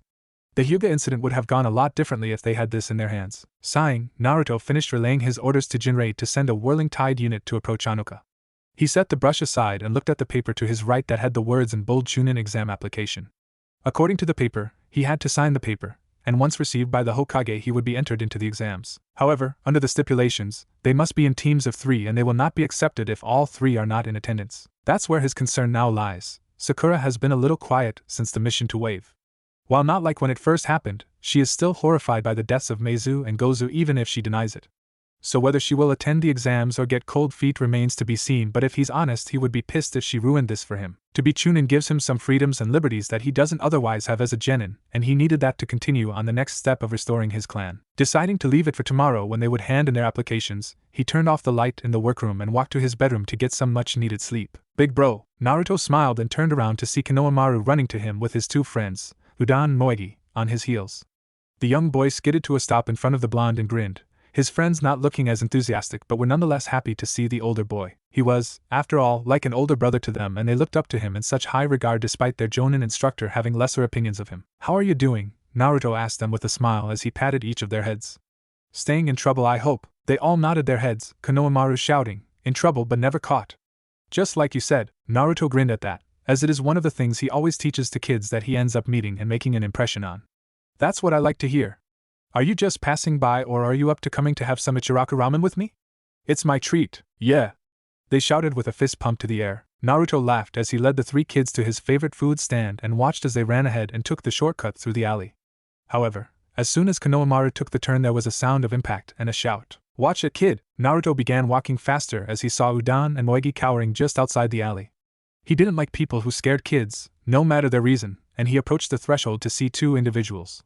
One is a man in a black outfit with makeup on his face who grabbed Konohamaru by the neck of his shirt, and the other is a blonde girl with a large fan on her back. Put him down, Kankuro. He looks like he's gonna piss himself. The girl tried to sound condescending but there was an amused twitch dancing along her lips. Hold on, Temari, let me teach him a lesson real quick. Kankuro, the boy, answered as he cocked his fist back. Do that, and you'll no longer have an arm, Naruto threatened as he walked forward to stand 10 feet away. It won't do well to have foreign shinobi acting out against our civilians. And who are you? Naruto cocked his head to the side, eyeing the hand that still held Konohamaru up. He wasn't going to ask again, and he gave a warning, I said. He flashed forward and grabbed the man's wrist with one hand and gripped his neck with the other, making him drop Konohamaru and pushed him away. Naruto squeezed until he could feel the strong muscles and veins in Kankuro's neck, watching his face turn a bright reddish-purple color. I said to let him go. Now look what you made me do. I hope you apologize for antagonizing me. Naruto grinned as his fingernails became claw-like and his eyes shifted red with a slit pupil. When he saw the boy's eyes rolling back, he dropped him to the ground and took a few steps back to watch as he gasped for breath and held his bruising neck. He chuckled at the fearful look on Temari's face but otherwise did nothing more. Who the fuck are you? Do you know who we are? We're the Dash. You're the current Kazekage's children. Your names prove that, Naruto supplied, getting a wary look from Temari and a surprised look from Kankuro. However, if you think your status will protect you, let me tell you that the boy you were about to hit is the grandson of our current Hokage. If you were to act out on your aggression and I was not here to stop you, well, let's just say wars have been started over less. The duo paled, but it wasn't entirely to what he had said but because halfway through a new presence entered the area, and this one radiated a lot of bloodlust. Looking over, Naruto saw the final child of the Kazekage, with red hair, sea-green eyes, and a sand gourd on his back. He could feel the biju he contained rolling off of him in waves. That's a warning to you as well, Naruto stated as the redhead dropped down to stand by his siblings. Kankuro, the redhead spoke deeply but without emotion, turning to his brother with a dead stare. Stop embarrassing us before I decide to kill you. Sorry, Gaara. Kankuro stuttered quietly and looked down to avoid his younger brother's eyes. Now while family discourse is fun to watch and all, Naruto said sarcastically, he motioned to the 3 kids behind him who were hiding from the scary redhead. We were on our way to eat. Now if you will excuse us. The redhead stared at the blonde and noted his eyes are back to blue and he moved to the side to allow the 4 of them passage. He watched as Naruto guided the three out of the alley, and just as they were leaving he said, "I'll see you in the exams, Kyubi." The name's Naruto, damn it, Naruto muttered to himself and continued walking with the kids. "We're two separate people, you schizophrenic murderous ginger." The three kids stared at Naruto with wide eyes as he continued muttering about stupid redheads, unstable Jinchuriki, and bastard foreigners. He had finally calmed down when they reached the ramen stand and entered, being greeted by a duo already there. The first is Kakashi, not reading his porn book, and the second is a white-haired man with a kabuki outfit that Naruto knew as Jiraiya of the Sannin, his often-absent godfather. "Ah, Naruto, I was wondering if you would be here for dinner," Kakashi greeted with an eye smile. "And you have the knucklehead trio. I offered them ramen on my tab. We got sidetracked by the children of the Kazekage," Naruto answered as he sat down next to his sensei. "No problems, I hope," Jiraiya commented as he continued eating from his bowl. "Other than a warning, it was fine," Naruto said and gave a stare at Konohamaru before he could say anything. "Just reminded them of the expectations of them as foreign ninjas. After yesterday with those IWA shinobi, I would have thought you'd keep your head down." Kakashi chuckled, but he did send a glance at the blonde. "Why should I?" Naruto asked before Tuchu approached. "How are you doing, old man Tuchi?" "I'm doing just fine, Naruto," the man laughed as he loved seeing his favorite customer come by. "What'll it be for you four?" "A bowl of beef ramen for me," Konohamaru ordered. "Miso, please," Moigi blushed. "I'll have miso too," Udon shrugged, laying his head on the table. "3 bowls of chicken and vegetables for me," Naruto grinned before the man nodded his head and set to work. "As I was saying, why should I have to tiptoe in my own village?" "You know why, Naruto," Kakashi looked at him. "This is the first time in 17 years where all of the major ninja villages are in attendance, as well as many minor ones," Jiraiya stated, eating a few noodles before continuing. "And there are also a few Jinchuriki in the exams this time around." "Yeah, I ran into one," Naruto muttered as he thought of the unstable redhead. "He's lucky his red hair is his redeeming quality, the bastard." Ignoring the boy's muttering, Jiraiya continued. "He's not the only one, that's just the one tail. There's also the two-tail from Kumo, Sister Matatabi," Kyubi hummed to himself. He and Matatabi never really got along because she wanted to help humans, and he would rather be left alone. "The seven-tail from Taki, little bro Chome," Kyubi now seemed pleased. He liked most of his younger siblings with the exception of Shikaku because he was always complaining and Koko because she always worried so much. "And the eight-tail will be in attendance as the Jonin instructor for the Kumo team containing the two-tail." "Haha, knowing Gyuki his container will be funny." Naruto smirked in amusement at Kurama's musings, but hid it the best he could from the Sannin. "Nevertheless, there should be no problem with the added security. Considering I am participating in the exams, I can't avoid the other Jinchuriki forever." Tuchi dropped off the bowls ordered in Naruto, and the kids thanked him before eating. As he broke apart his chopsticks, he saw Jiraiya give Kakashi an annoyed stare. "I'm guessing you didn't know that, and judging from your expression you don't approve." "No, I think it is stupid to have you on display to the other villages," Jiraiya stated. "It's bad enough IWA is on edge because everyone knows you're Minato's kid. We don't need them looking at you for the nine-tail." "Hokage-sama already approved," Kakashi said in an effort to throw the Sannin's attitude away from him. He said he trusted Naruto to keep himself under control and that he had no desire to hold him back. "Unless it's in your opinion that Jinchuriki shouldn't hold places of power and authority," Naruto stated coldly while looking at his father's sensei out of the corner of his eye. "That's not what I mean, brat, and you know it, tch." Naruto ignored the man after even as he continued to rant to Kakashi about his participation. He never forgave the man for leaving him alone for 8 years in the village, even if it's not like the man sought forgiveness. He always had an excuse that he lost someone who was practically a son to him, that he had to maintain his spy network, and that he wanted to protect him from other villages. Naruto didn't buy any of that shit, and because of that he always kept the man at arm's length, not letting him get too close to try to rebuild a broken relationship which to Naruto was non-existent. Brushing aside the anger and settling on annoyance, he continued eating while talking a bit to the kids. They decided to leave shortly after finishing eating because they had early morning training with Ebisu the next day, and they didn't want to be too tired. He bid them farewell and gave each of them hugs before they left. "Now that the kids are gone I can bring up what I originally intended to talk about," Jiraiya stated after Naruto turned around to continue eating. "Whether I choose to answer will depend on the question," Naruto shrugged, ignoring the annoyed stare his godfather gave him. "I think it best that you do because I have stumbled upon something very interesting. I was visiting one of the eastern ports to make my way into water when I heard some interesting rumors. Apparently, ships have been delivering cargo from an island east of Fire, and the company delivering it is called Phantom Hive." Naruto turned to look at the man, still slurping up noodles with a raised eyebrow. And Kakashi had now brought out his book and was purposefully ignoring the conversation. He desired to stay out of this conversation as much as possible. It had nothing to do with him, and as far as he was concerned the Hokage did not care and even supported whatever his blonde student had been doing. If the Hokage trusted him, then he had no problem with it, but he was not one to speak out against the Toad Sannin. "The rumors also state that the island they come from can only be the haunted Whirlpool Island that nobody goes near." Jiraiya stared into his godson's eyes. "Yazushi Obicure. I got that. Naruto slurped up a few more noodles without breaking eye contact. Where's the question? Jiraiya's eye twitched at the stubborn nature of the blonde. Are you responsible? Well, I'm clearly no fan to Hive, so no, I am not responsible for the new trade you have seen, Naruto answered with a smirk, dodging the question that he knew the man meant. Are you rebuilding Uzumaki? It's now quiet after Jiraiya shouted and slammed a hand on the table, having lost all patience for the blonde's tricks. Tucci now stood still without moving away from the table, in the middle of wiping his hands after washing them. Kakashi buried his head further in his book and was blatantly ignoring the tension he is between. Naruto, however, now stared into Jiraiya's eyes with a dead serious glare tinting his expression. Why does it matter to you? Naruto asked with a bit of venom in his voice. It's not your ancestral island, so what's it to you? It's not like you've been putting in the effort to learn and care for the process that it takes to rebuild a destroyed country or to learn the history that was lost due to fear. So I ask once more? What's it to you? Jiraiya clenched his hands as he stared down at his student's son. You act like he means nothing to you. Naruto sat back in his seat when he heard the man whisper, his glare withering slightly. Be specific, pervy toad. Minato died for you and you care more for a dead clan than you do your father. Naruto just turned away to continue eating, his glare now focused on his third bowl. That's not true. He and my mother mean everything to me.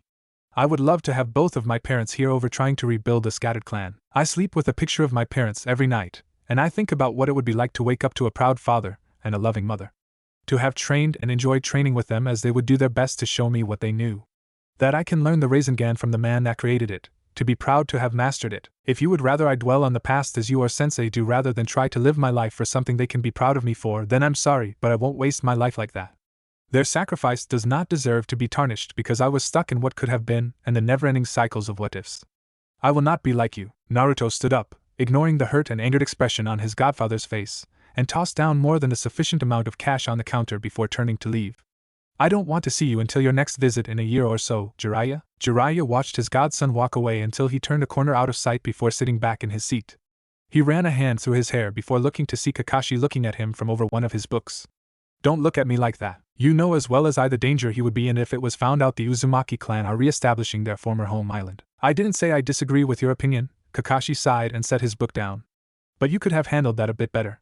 You exploded on him and accused him of ignoring the sacrifice of his father. I'm surprised you're still standing, but I guess that's just Naruto's way of ignoring a problem. Jiraiya grunted and paid for his food. I'm going to go talk to sensei about this when I get the chance. Kakashi nodded his head and continued eating his food quietly. Foxy-kun. Naruto was so lost in his emotions that he didn't sense the purple bullet speeding for him from 5 blocks away until he heard the shout, and had to brace himself for the incoming tackle. He skidded on his feet as the woman latched onto him like a boa constrictor, and squeezed him for everything he had, which was a lot, and it was still impressive to him despite knowing how strong she was. He cracked a smile as he hugged the woman back only to be lifted off the ground and be carried away. What are you doing, Anko? I caught you, I win, I won a prize. The woman chuckled deviously as her grip tightened in case he decided to try to escape. Was his intelligent reply as he just stared at her like a child with her she held him. Your place? That's where my toys are, the woman grinned evilly. Good thing the exams aren't for another 2 days. Enough time for my fun. Woof. Shut up, this is my fun, not yours. Morning, Naruto greeted his teammates as he walked up to Sasuke and Sakura while they waited outside the examination location. The first task of the exams is taking place at the west wing of the Konoha Academy, typically used for study halls and taijutsu training while a ninja hopeful. Naruto didn't use the taijutsu rings as much as the study halls, where he ruined plenty of classrooms while practicing seals that ended up a bit explodey when not done completely correctly. Fuinjutsu is considered a dangerous art for a reason, and that is why the average shinobi does not learn it until Jonin, and even then it is limited. One time, the academy had to be cancelled for nearly a week because one smoke tag that Naruto was experimenting on ended up creating a tear gas that sent nearby classrooms into coughing fits. They ran as far as they could, and when Umbu came to investigate while thinking it was an attack from some kind of hostile force, they found Naruto passed out. He's lucky he didn't get permanently injured, and the Hokage had yelled for an hour at how irresponsible he was and how much paperwork he now had to go through. Naruto continued working on seals, but this time he did it after thoroughly learning an area containment array that would prevent any gas or explosion from causing excessive damage. We already have to deal with Kakashi-sensei's tardiness. Don't you dare start picking it up as well. Naruto laughed at the girls shouting and followed her inside, where a large group gathered in front of a classroom door. A kid in a green jumpsuit with a Konoha band around his waist and orange leg warmers over his shins was just punched by 2 Konoha genin that he did not recognize. Landing a bit away and in front of the large group, he rubbed his scuffed chin and stared in frustration at the guarding genin. A girl in a white and red top, and red loose pants that he can vaguely see bandages around her thighs and hips, approached the two as she pleaded, please, just let us through. As Naruto and his team approached past the group that was too scared to approach to act out their own frustrations, he saw the genin on the left grit his teeth but smirk. The boy on the right scoffed before asking, why should we? Naruto dashed forward, grabbing the man by his arm just as he was about to hit the girl like he did the green-wearing boy before he noticed his friend about to come for him, and he sent a kick to the man's knee. While the older man crumbled to the ground in pain, he twisted the man he had grabbed and slammed him into the wall before tossing him into his friend. It's not nice to bully, you know. Naruto walked up to the two guys and got a good look at them, but now they were different. It seems that they were hinged into two nondescript individuals, and now he can see two Chunin that he recognized as Kotetsu and Izumo. The two of them are C-rank Chunin, but because they are childhood friends they work so well together that they have taken down Jonin together. But because of their individual skills, they haven't been promoted to Jonin just yet. God damn it, Naruto, you kick hard. Izumo nursed his pained shin without getting to his feet. If we were actual genin they would have been in the infirmary already, Kotetsu commented as he stood up. And you know that this isn't the exam room. This is one of the rooms you destroyed in your final year. Naruto laughed as the genjutsu washed away, revealing study hall 201, which still had scorch marks exploding from the cracks of the door. This particular room fell victim to an uncontrollable explosion that caused the low-level containment seal he was using to fail. It did bring a smile to his face when he thought back to the horrified screams from students that thought he was a zombie when he exited the room. Yeah, I know, but the group you had held up was in the way. There is plenty of room. Izumo shouted and motioned to the 5 feet gap between the large group of genin hopefuls and the stairs to the third floor where the actual examination room is. Stop showing off. Well, Naruto trailed off with a smile, but he chuckled at the annoyed huff from the Chunin. It was nice seeing you guys. Hope the rest of your day is better. With a wave, Naruto began walking off in the direction of the stairs as the two Chunin body flickered away. He looked at the boy and girl and flashed a smile with a nod and said see ya before leaving. Wait, Naruto stopped, stepping aside to let the chatting group pass by, and looked to see who yelled for him to find it being a Hyuga who called out for him. Specifically, it is Hinata's cousin Neji staring at him. Behind him is the boy and girl that were at the front of the group who must be his teammates. Yeah, what do you need, Hyuga-san? Don't fail the exams too early, he said before a smirk crept on his face. I want to fight you. Naruto just raised his eyebrows in surprise and confusion. That's it. If it's a fight you want you could have asked at any point before this, but sure, same to you I guess. Is that all? Who are you? Sasuke asked, annoyed that the two were having some kind of moment that he was being held back from. Sasuke, I'm hurt. Naruto mocked hurt as he grabbed a bit of his shirt over his heart. After all this time you don't remember me. Not you, idiot. Sasuke turned back to Neji. What's your name? It is usually proper for you to give your name first, Neji answered as the smirk fell away. Sasuke Uchiha, Neji Hyuga. Naruto put a hand over his face at the cocky smirk on his teammate's face. Alright, you can ask your crush on a date later, Sasuke, let's go. Shut it, Dobe.